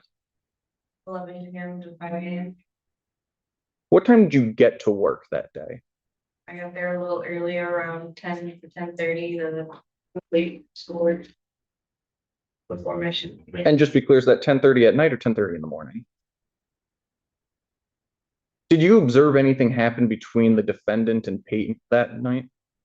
When I arrived the parking lot, I put my car in park and was facing the lot where all of our ambulances sit. And I witnessed Peyton pull up in the ambulance, quickly stop, run out of the truck and run into the building. And I observed the defendant running after her at full speed. So let's go a little bit more into detail on that. How far away were you from all of that happening? Yeah. And when you say that Peyton was running, how fast? She was as fast as she could get within short distance from our door to the garage. And what about the defendant? How fast was he going? Full run from what I could see. Other than the two of them running, were any of them doing anything? Or were either of them doing anything? And then it's reaching his hand out while Peyton was going through the door. Sort of made a gesture there. Can you describe what that gesture was? Hand out like this. And that's your right hand? Sure, this is right hand. Okay. How far away from Peyton was the defendant when he reached towards her? Most Were you able to hear if anything was said between the two of them? After you observed this interaction, what did you do next? tried to get my belongings, which had my work badge so I could go to the building and find Peyton. Did you find Peyton? I did. Where was Peyton when you found her? She called me and I found her in the resupply room. Roughly how long after the incident in the parking lot, or let me rephrase this question, how long did it take you to find Peyton? Getting into the building, maybe 3 to 5 minutes. When you found Peyton, could you describe what her apparent emotional state was? Very distraught. She was shaking. She looked like she's on the verge of tears.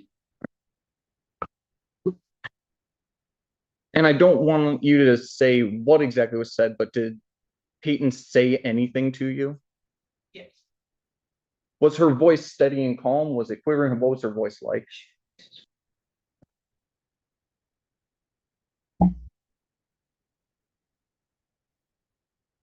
Did you observe the defendant in the resupply room at any time? No. Other than that incident in the parking lot, did you observe the defendant at all that night? No. And how do you know it was the defendant that was behind Peyton in the parking lot? I saw his face and I recognized from the side that it was him.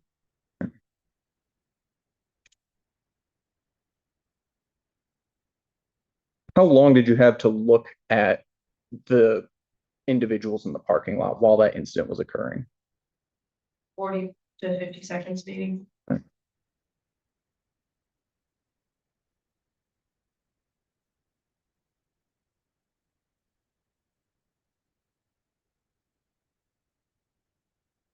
We can have just one moment, please, Remember. Yeah.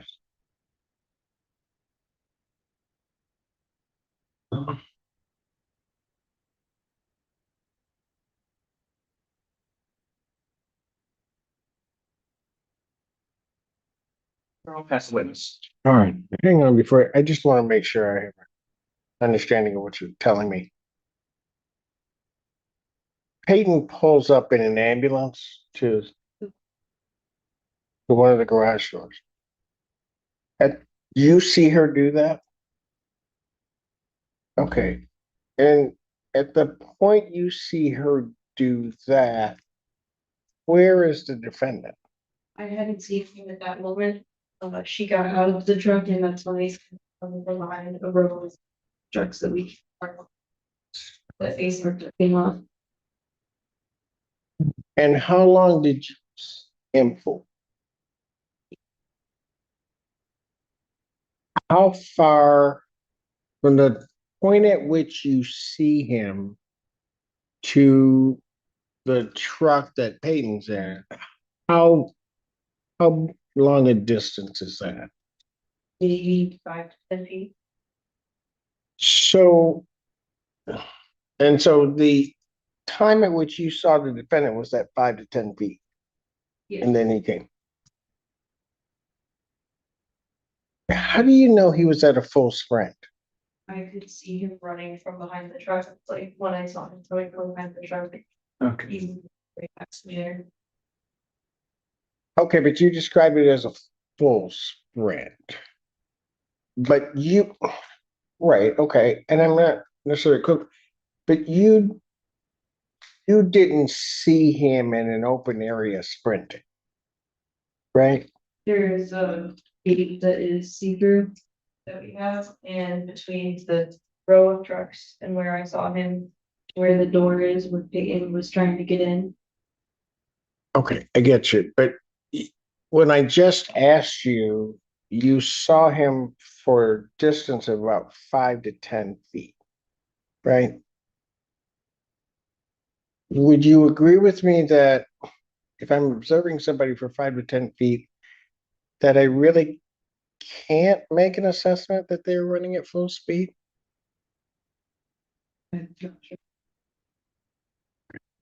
Mr. Simon? The first time that you spoke to the police about this incident was the 16th of July, is that right? That sounds correct. The police first contacted you then about anything you might have to say about this, is that right? And you would agree that 5 months had passed since February 11th? Yes. Had you reviewed anything about this case prior to talking to them about this observation of yours in the parking lot that night? Had you reviewed any writings? Had you reviewed any videos, anything like that? Don't see any. Judge Simpson asked you a question just now. I think I understood your answer this way. So I'm going to ask this very particularly. And if I confuse you, put your hand up, say, "Oh, I don't understand." It's important. I think you said you saw Peyton from the time she had the ambulance parked, pull up to the building. Am I correct on that? Yeah, you were in the parking lot when she moved the ambulance from the parking spot that it was in to the building? See the ambulance roll too, so. Did you see Michael at that time in the parking lot going after somehow going after her? Okay, did you see him hand her ALR?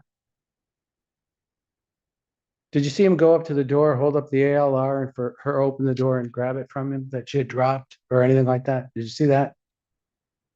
Did you see Michael walking? I'm gonna do this pace. Watch me very carefully at this pace.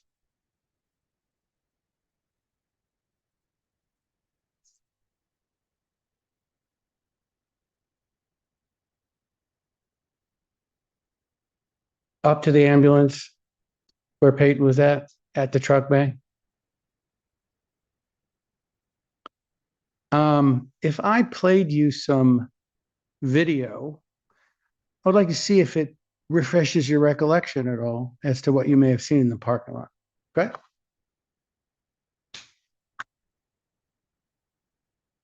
I'm gonna have to object for the purpose of refreshing her recollection. I don't think she ever testified that she didn't remember. Oh, I think she actually did.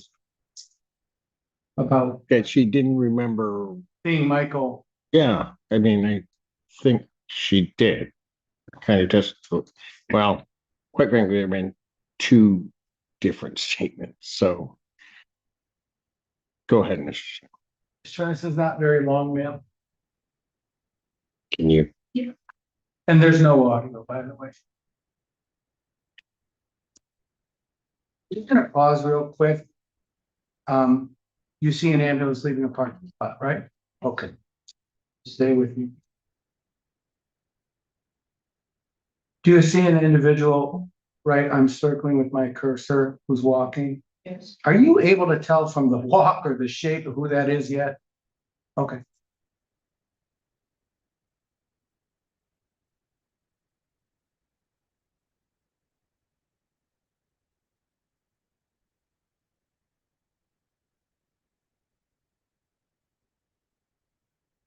Can you tell now, man? Not exactly. Um. Can you see the time of day and the date here? Yes. Would that be consistent with the time of day that you were in the parking lot? Yes. If that were Peyton in that ambulance, and if that were Mr. Clark that we saw, would that be consistent with what you observed? Would that be consistent with your memory as to what you observed about Mr. Clark in the parking lot? In parking lot. Yes. Okay, and then from that bay where the car is parked now, where we last saw it, where the ambulance parked, to the gate is about 5 feet. Would you agree? In person, it's. Closer than me and you right now? About the same distance? Okay. Okay.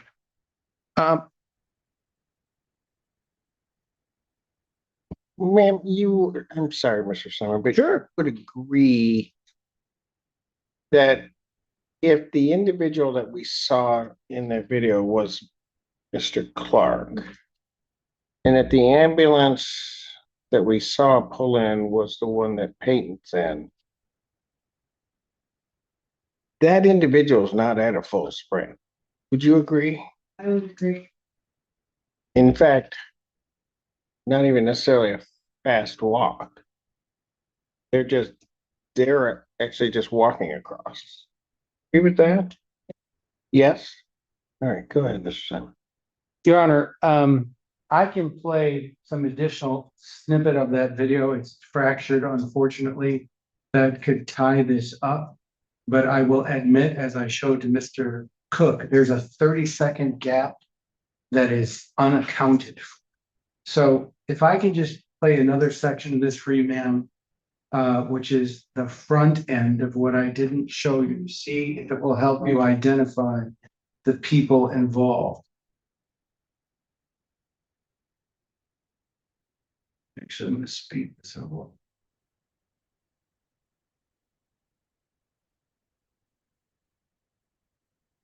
You know who that is by the Walkman and the gear? Yeah, okay. Okay, well, let's watch her where she goes. Is she running, by the way? No, she's not. Okay. Do you see that the lights of this ambulance came on and flashed? Yes. Is that consistent with the use of a key fob? And then, can you tell by who that is right there, the male at the bottom? Yeah, sorry, that's when the gap is. Right there. No offense, by the bald spot, or the body posture, can you tell who that is? Okay, and that all is consistent with the very same vehicle we saw at the end that was pulling out, etc. Okay. Can I ask, about a different subject matter? You're Peyton's roommate, yes? And you were Peyton's roommate in the fall of 2025. And in the fall of 2025, Michael started to hang out at your place at your guys' invitation. Would you agree? I'm sorry, Peyton's invitation, and even spending the night. Would you agree? And the three of you were pretty good friends. Would you agree? Well, you referred to him as sister husband, right? Something being started, I just go along with it to make her happy. Oh, okay. Well, you're pretty defensive of Peyton.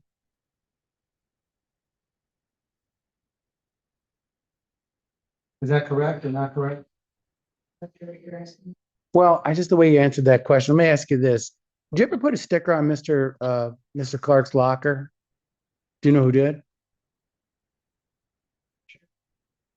Did you see it happen? You ever supply information to another person about a biohazard sticker being placed on his locker? Did you ever tell anyone you did do this? Well, Peyton that I had heard someone else that did it. Did you tell her you did it? Do you know who?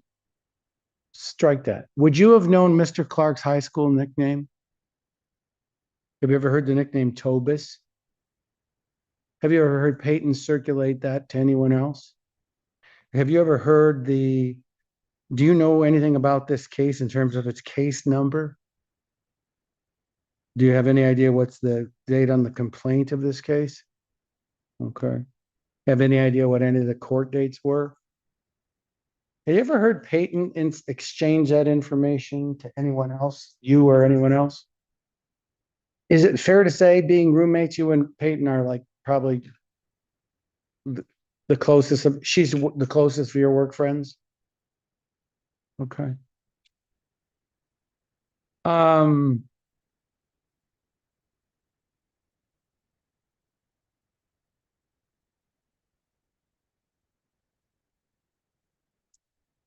Thank you. I have nothing else.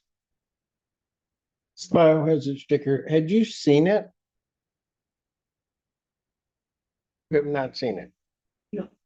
Did management at HVA talk to you about it at all? By HR? About the sticker? Yes. When you were questioned, did they show you the sticker? No. Just questioning about the sticker never showed it to you. Go ahead. Man, when you say you saw the defendant running, would that have been, well, let me phrase the question this way.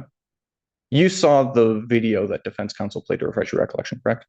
Did that capture the entirety of what you observed? The running that you saw, when did that happen in relation to the video? It started as soon as Peyton was going towards inside the door. And perhaps if we need to, we can put the video back up. After the vehicle well, I don't know if I'll need it just yet, but after the vehicle comes back around, comes to a stop, were you able to see Peyton at any point at that point? In the video, were you able to see her? All right. And so it's after then that you're saying is when you saw the running?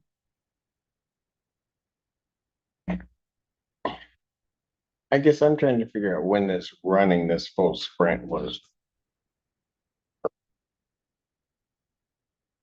I see in the video, we see the ambulance basically come toward the camera, correct?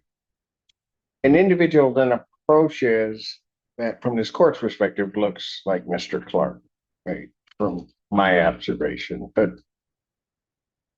and at some point they're along the side of that ambulance, right? Is it from that point that the sprint happens? One Peyton is outside of the ambulance door and halfway in the garage door to the side that's not the actual garage door. That's when it's trying to get closer. Okay. All right, go ahead. Nothing further, Your Honor. Thank you. Anything else? Oh, yes. One question. Distance from the door of the ambulance that pulled up to the front door of HVA. Hold on, I'm not done. I'm going to approach you and you say closer, further, okay? Maybe up there. Okay, and I would estimate that's about 8 to 9 feet. Okay. Thank you. Anything else from either side? No, Your Honor. Nice step down. Thank you. This witness be excused? I don't know. I don't have to vote. This witness may be excused. And Your Honor, people call no further witnesses and would rest at this time. Your Honor, But it depends. Or you may. Your Honor, I'm moving for a directed verdict at this time. I realize the bench trial, but you know, in the court. Specific. 6.419 D. It says that a judge in a bench trial can render a directed verdict, not on the traditional standard, but by saying the people's proofs didn't make it beyond reasonable doubt. Weirdly, inexplicably, in the scope rules, that rule doesn't seem to be included in the district court rules. Why? Because most of the bench trials happen in district court. I've actually talked to the SCAO. Nobody can explain the oversight. And one day before I actually die or retire, I'm going to make sure that gets fixed. But the point is, it's what I call the cut to the chase rule, because it allows a judge to say, instead of even on traditional standards of no reasonable minds can differ, look, if it's not there, it's not there. I'm asking the court to use that standard, but even the other standard, I don't think the people have met their burden. All of this requires a state of mind that somebody actually possessed the state of mind that Ms. Trefa tried to display or tell people she had, but none of it was so. It wasn't so because the span of time from 2/5 to 2/12 really shrinks down to those 2 days and those 2 contacts. It really does. They're going back and forth on other things, including the return of his property. And she doesn't, but the way that we know I'm right, Your Honor, and what I think you can use in making and granting this verdict, directed verdict, is the cuteness in what she tried to be. What do I mean by cuteness? Playing cute, insultingly. She started that on February 22nd. I didn't think she'd dare continue to today, but she did. She told the police, we didn't date, but just for a few weeks. How his reaction was crazy. And then even she continued that in court under oath, before your honor. And even getting to that, she tried to parse it out. Well, sexually romantic and dating is a very different thing. I called him my boyfriend in December, but we weren't dating. She still maintained that. She was cute about the presents in the locker. Didn't do that. And then when I refreshed her, okay, she didn't remember. Oh, no, I didn't leave a present for the locker because I gave it to him.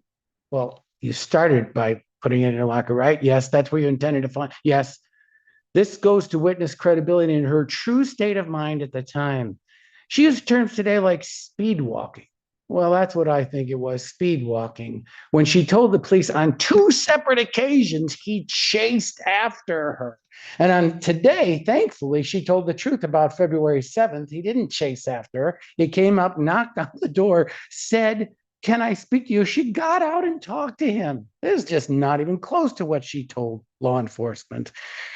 I think that it's fair to say she played cute with your honor when you kept trying to figure out how come she contacted the police and when. And then she finally answered, okay, well, the HR told me to make the report, and she clarified as to when, but we had to poll for that information. How about this one? Did you contact him while you were on vacation? No. You sure? Didn't? No, absolutely not. You didn't? You didn't text him? No, I didn't. Well, let me refresh your memory. Oh, yeah, no, that's because my friend, whatever. I mean, she played so cute with that and tried to actually say that her reaching out to him in text messages at first wasn't really a reach out. You couldn't have been clearer in your questions. I couldn't have been clearer in the questions. All of this adds up to what her true state of mind was. In fact, what's really a tragic thing here, Your Honor, is the lack of investigation of this case that could have supported so many things. But thankfully, I think we've established them here, consistent with my opening. She was annoyed maybe a little bit, but having a broken heart and being wrongfully accused of something isn't criminal. I mean, here's a guy who had this great relationship, or he thought he did, and he's trying to talk to her and vindicate his name. And it turns out that the person who quote unquote whistle blew on him confessed. She confessed. I lied. I made the whole thing up. She's an interferer in the relationship. And how we get I say it's a 2-day period. At maximum, it's a week, but it really isn't because there weren't continuous contacts. To stalking on a criminal level, I think on the people's most favorable interpretation of the evidence, it just isn't there. But now I want to talk to that lack of evidence. There are so many points here that could have been helped by this case. The February 7 video that I was not able to get and tried, and law enforcement didn't try until April, and then they said, oh, it's no longer available. Nobody ever tried to get the February 11th video except us, and I had to go through Honigman lawyers representing HVA to get them only last night. Law enforcement has far greater authority than me, and they could have gotten that. And how about this one? The text message, the screenshot, I'm sorry. She provided all text messages to law enforcement. What about on February 22nd, it was communicated to police that she called him that night. What's the follow-up on that? Where's the evidence of that? How come nobody has to look at her phone? Because had she called him on February 2nd, Your Honor, and she doesn't deny that there's an incidence of her phone calling of her phone, she just can't explain it. That also goes to her state of mind. Lastly, Your Honor, the biohazard sticker. Okay, there was dancing around that sticker. Your Honor had a hard time getting a direct answer. I had a hard time getting a direct answer, but who could possibly have populated those fields of information other than Ms. Trefa? Now, maybe she supplied it to somebody else to do that. But she also told us today, before I showed her anything, she expressed knowledge of every detail that was in it. The case number to the SM, the nickname, the dates, the pretrial date. And then she said she's never seen it. And then she even said that HR never told her what was in it specifically. Stop it. So, Your Honor, on any standard, by which you have it. Before I call law enforcement and not only ask them what they were told and why they were led to believe the case was A when it was really B, and then more importantly, what they did not do, I'm asking the court to essentially cut to the chase and grant the motion for directed verdict. This is not a credible witness, and the only thing I think you can reasonably believe is that she wasn't of the state of mind that's required by the very limited context. But if I were to rule on your motion for a directed verdict, I have to take all of that evidence, maybe rightfully or not, in the light most favorable to the non-moving party. That would be the people. I actually think the drafters of that rule think otherwise, but I admit what I said. So- Which rule? 4 6.419, which says if Oh. you think the proofs aren't here beyond reasonable doubt. Right. However, Yeah, I you're also right as to its applicability here in district court, which just, I don't understand it myself. So But even still, yes, Your Honor, that's the traditional measure. And even still, I just don't think that it suffices. Mr. Cook. Thank you. Your Honor, I would agree that the proper standard here is light most favorable to the people under 6.001 and the applicability of the court rules cited by defense counsel. I think the court, viewing the evidence in the light most favorable to the people, could find a verdict of guilty here, frankly, based off of the text messages alone. On February 5th, the very first text message, the victim is saying, I can't do this anymore, Michael. I'm not doing this again. This is nothing but pain and suffering. February 9th, the victim again texts the defendant. I have told you once and I will tell you again, I do not want to talk to you nor have a conversation about any of this. And then a little bit later that same day, I will not talk to you anymore nor text. And I expect the same again on February 9th. I will tell you once more, I do not want to talk. End of story. On February 9th, the defendant responded saying, I'm sorry that you don't want anything to do with me or this conversation, but I just needed peace. I think that's an acknowledgement that he understood that the victim didn't want to have any communication with him and that she wanted no more contact, but he persisted anyway in sending many more text messages.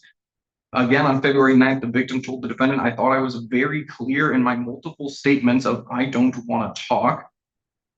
This is all I have to say. Again, please alone. Fast forwarding to February 11th, the defendant admits to leaving coffee in the locker for the victim. On February 11th, the defendant also says, I'm going home. Don't worry. Not going to have to deal with me anymore. I believe that shows that the defendant had that altercation in the parking lot, while the exact nature of what happened in that parking lot on a different standard may be up for review. I think in the light most favorable to the prosecution, that the victim felt afraid of that interaction. The testimony of the victim, as well as Angel, shows that at least afterwards in the resupply room, the victim was shaking. She was emotional. She was on the verge of crying, I believe was Angel's testimony.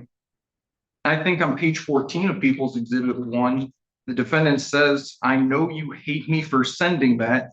Thank you. If you read it, you don't need to reply. I know you won't. So he knows that this is causing her distress, but continues to reach out and recognizes that he's doing it for his own gain so that he can find peace while denying her peace. I believe like most favorable to the prosecution, a directed verdict of acquittal would not be appropriate, and I would ask this court continue and hear evidence from the defense before rendering a judgment.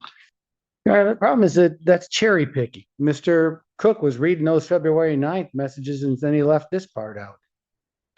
When I said you could try and I wouldn't, that meant I'm trying not to reconcile this, and no matter what you do from now, there will be no second chances. And that string ended with, I did not understand that's what you meant by you could try. Everything up to that point, Your Honor, is an exchange that is not, don't do this. She was told him, she acknowledged, you can keep trying. I'm not going to fight for this. You can. And he did, and he tried. And after that, there's a single text on February 10th. I hope you're doing all right. Have a great day. And then February 11th, we all know what happened on February 11th. Your Honor, I don't think under any standard that meets stalking.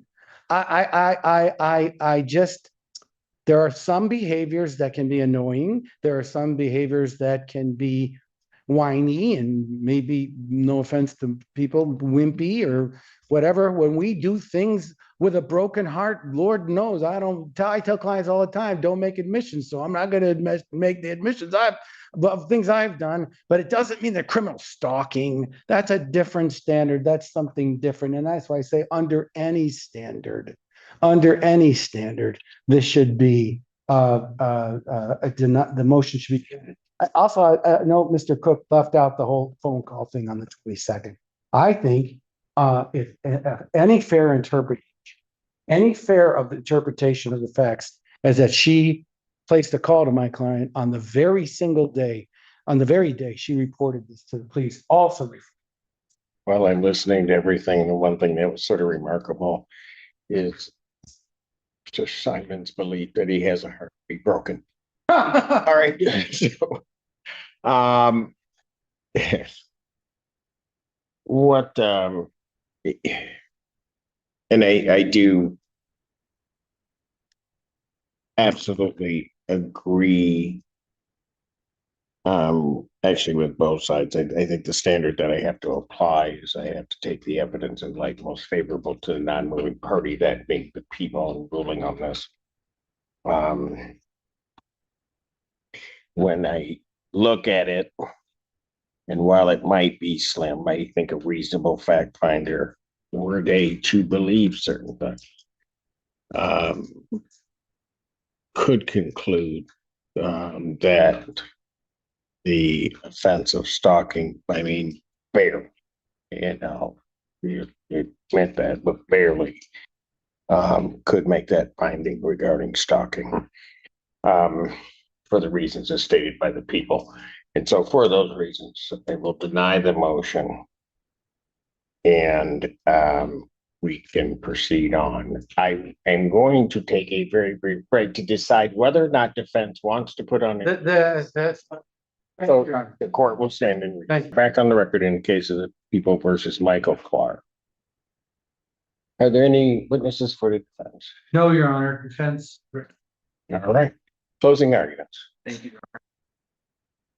And I'll keep this brief, as the court had just heard arguments on the motion for directed verdict. I would incorporate the arguments made there, except as it relates to the standard of proof, in my closing arguments.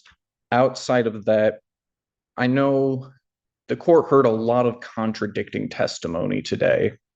Contradictions both from internally with their own testimony, as well as some contradictions between what the witnesses testified to, and contradictions between what the witnesses testified to, as well as some videos that were shown. I'm not asking the court to overlook those contradictions, but what I think is not contradicted, and frankly was difficult to contradict in general, are the text messages that were sent and the communications in real time as they were happening. I know I already went over the text messages contained within People's Exhibit 1, and while opposing counsel says I cherry-picked some of those, I was emphasizing some of them. I would invite the court, if the court feels appropriate, to read through all those messages again to get the sense that Peyton was having, and the ongoing attempts to cease this communication, this contact, that were not respected by the defendant and his recognitions thereof. As it relates to People's Exhibit 3, the text messages that Peyton sent to her supervisor when this incident, or right after this incident occurred, I think it's telling that she says, I'm shaking and he won't leave me alone. I think that goes to her state of mind, that she really was afraid of and concerned by this defendant. I think adding in the context that she is a young, I believe she said 20-year-old woman at night walking to her rig on her own with a man, her ex, following her, who she had told not to have contact, but he's following her. I believe that would put a reasonable person in fear and would lead to that feeling of intimidation, threatening, harassing, molesting, etc. All the language that the court is aware of in the jury instructions that the people have to prove. Normally, again, I would walk through each one of the elements and what evidence shows those elements beyond a reasonable doubt have been met, but I know the court has listened very attentively to all the testimony, and the court knows all of the elements. So I would just ask the court consider all of that when rendering its judgment, and I would ask the court find the defendant guilty of stalking. Thank you. Mr. Stein. Just really briefly, I'm not going to repeat what I said on the motion for directed verdict because that was essentially a closing argument. I just want to say in terms of the last argument from the people, and if Ms. Trefa in fact communicated she was shaking, I don't know that we have to accept that that was truly occurring, or that there was really a reflection of a state of mind of fear or terror, because it could have been a reflection of the emotion of the situation, that this is the second time they'd seen each other since the breakup, only 6 days earlier, of a strong and steady relationship, until somebody interfered with it, and interfered with in kind of a vile way. And also, Your Honor, in my opening statement, I said we got to this place because there's a great amount of embellishment, and I believe the proofs supported that. And, the duration of the relationship, what it was really like, the gift giving, what it was told to the police, what it was really like. How about this one? How she got onto his shift. I'd forgotten that in my list of cute, what I say, cute things, or playing cute things, how I phrased it. I'd forgotten that one, and I don't know how I'd forgotten that, because that one, Your Honor, is a multi-layered onion. Just to refresh the court, she didn't just say that he was responsible for the bid switch. She said that was before they were dating, false. She said she had no control over it, false, because she accomplished it. And she then said because she was only a D-lister. In other words, I couldn't do anything about that. Then, of course, she acknowledges that, yes, it was her, but she didn't even answer that question. And that really goes to her credibility. And then when pressed further, she said, yeah, 2 weeks later, I did express my happiness that he did turn down the other job that would have kept us from being on the same shift. Your Honor, the true state of mind was this. It's what she said, and it's responded to the court's question. It was, I reported this to HR. They said, when we got back from vacation, they brought me in. They said, you're probably going to want to make a police report. She did make the police report, but the report she made and the truth were two very divergent things. They were embellishments. And I say to Your Honor that what I said in the motion, from February 5th through 9th, he's doing what she authorized him to do, fight for the relationship. And February 10 and 11 are really why we're here. I don't think that meets, by the reasonable doubt standard, the elements of stalking, because it's not a willful course of conduct. Willful course of conduct to harass another person, and there were no threats or any other adjectives in that are in the statute. So I asked the court to find him. Anything else? People waive the law. All right. The court listened very closely to the testimony. I don't think there's really an issue as to the elements of stalking and what those comprise and what they can comprise. The real question in this case is a belief by the court that what was going on here was that the defendant was indeed stalking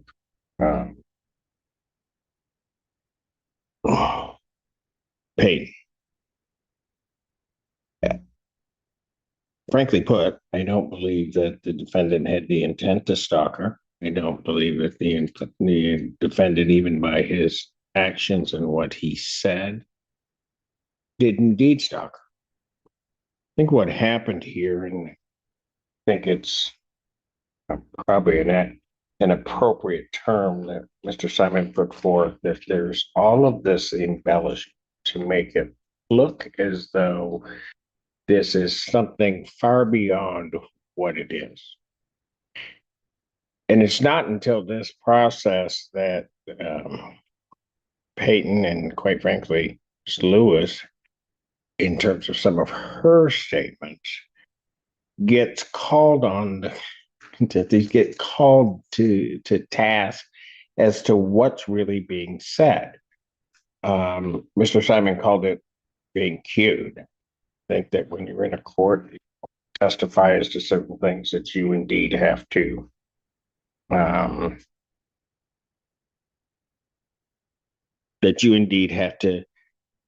tell the truth for what it is.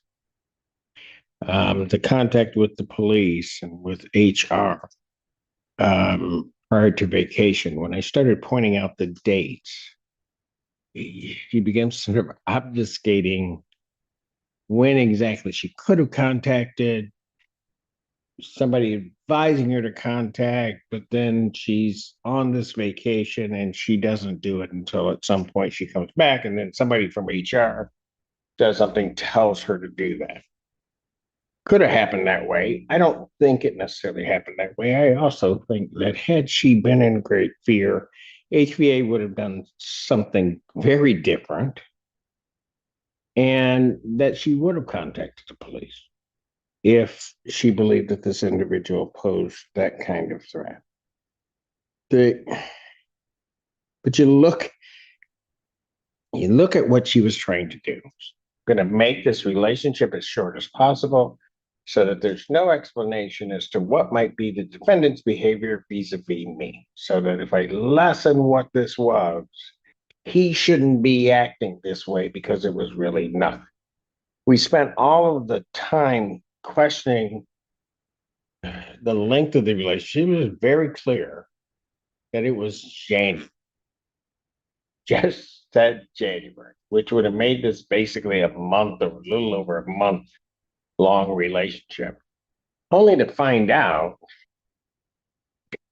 that this relationship then went back, covered 2 major holidays, well, including New Year's. I mean, but just covered Thanksgiving, Christmas, certainly may have gone back to Halloween, but certainly Thanksgiving and Christmas, and all of those things were covered. But then when caught on that, on the time, she wanted to play a game, and this is the court resented it, quite frankly, a playing game as to what kind of relationship this was.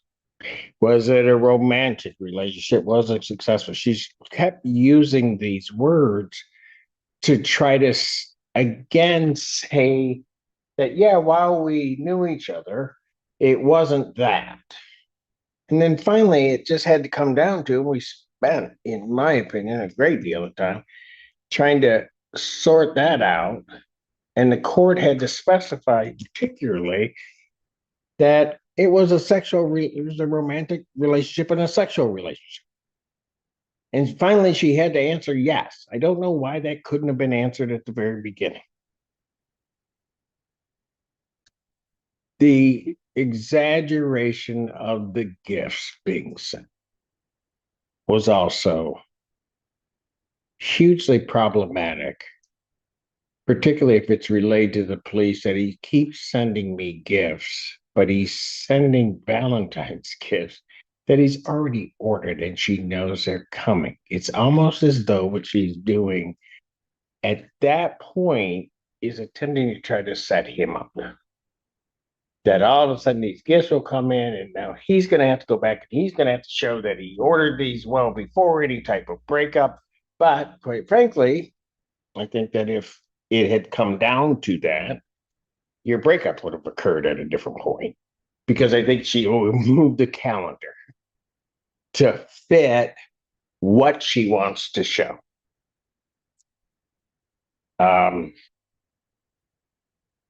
The other part, because I also believe that not only was this victim, and I'm not one in the victim bashing, I think that if somebody were truly the victim of stalking and somebody's doing something like that to them, that ought be clearly, it should be, that person should be held accountable.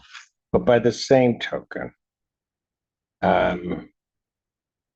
when somebody's attempting to try to then say you're doing these things, and this will happen in workplace relationships, to attempt to try to damage not just this relationship, which may have fallen apart and it's nothing there, but also just to damage the ability to work. Your employment, whether it be that employment, your future employment, and the like. I said the things that I'm not happy with what was said to the court, but I think they were outright lies. And I'll just put it bluntly in regard to the work schedule.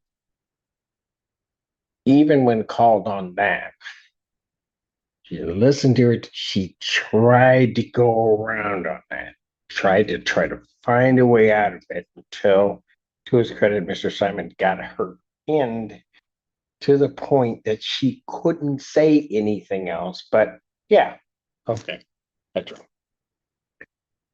Shouldn't take that much for somebody to just tell the truth. Other problem, the bio sticker and the label. This is where I had problems both with Peyton's as well as Miss Lewis's testimony. I think they were, I don't believe for one moment that two people got called into HR, four supervisors, questioned about an item that they've never seen. That makes absolutely no sense.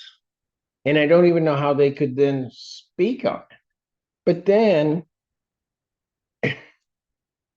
you listen to Peyton, and she's going through each of the things that is on it of something that she has never seen, been questioned about, but has never seen. Do I believe that? Absolutely not. I think she came before this court. I think she lied. I think Miss Lewis was complicit in that lie. And she was going to try to do anything for whatever the reason. And I'm not saying, Mr. Clark, I don't know you. I don't know if you're an angel or not. I don't know any of that. But what was clear to me in this case is there was this attempt to try to destroy you in some way. Regrettably, in that whole thing, which also is really problematic to me, all of that starts from your ex-wife.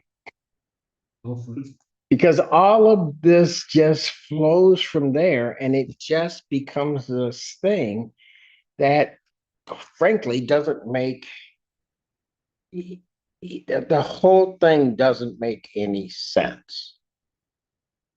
Taking anything that you do, and going back to Peyton, taking anything that you do when you're looking at trying to contact her regarding retrieving your property on the 12th, well, all of a sudden that turns into your stalking. No, I'm trying to get my property. I'm trying to make it clear. I'm trying to make it clear as to when I can do it and what I can do and everything. That doesn't make it stalking. I don't know that.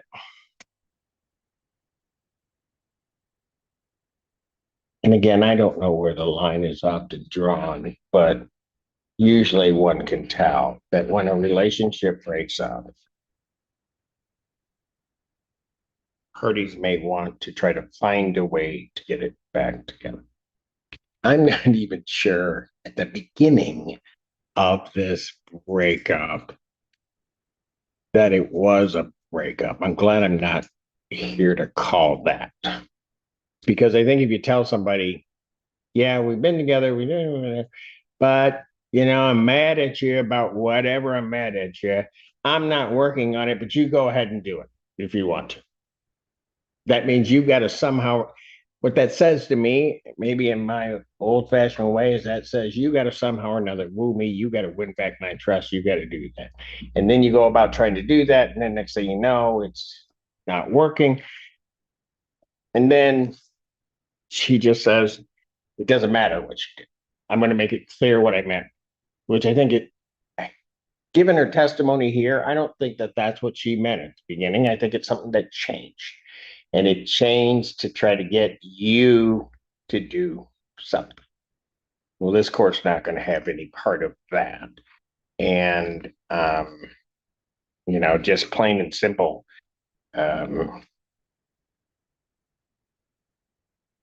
she wanted to put you into the system for whatever the reason. And you had a whole lot of folks out there just mad at you. So sometimes be it, I just say be careful.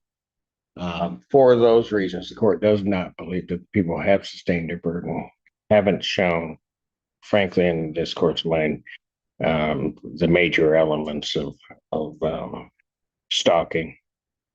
So for those reasons, the court would find that the defendant is not guilty of this charge. Defendant is further released and discharged from any further obligation to this court. Thank you. May I approach to retrieve the exhibits? Yes. Maybe I'm some, Raymond, I'll wait for you. Talk to your client. Right.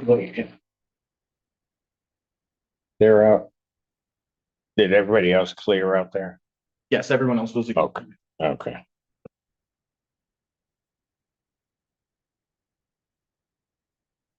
And that being all I have, 14A stands.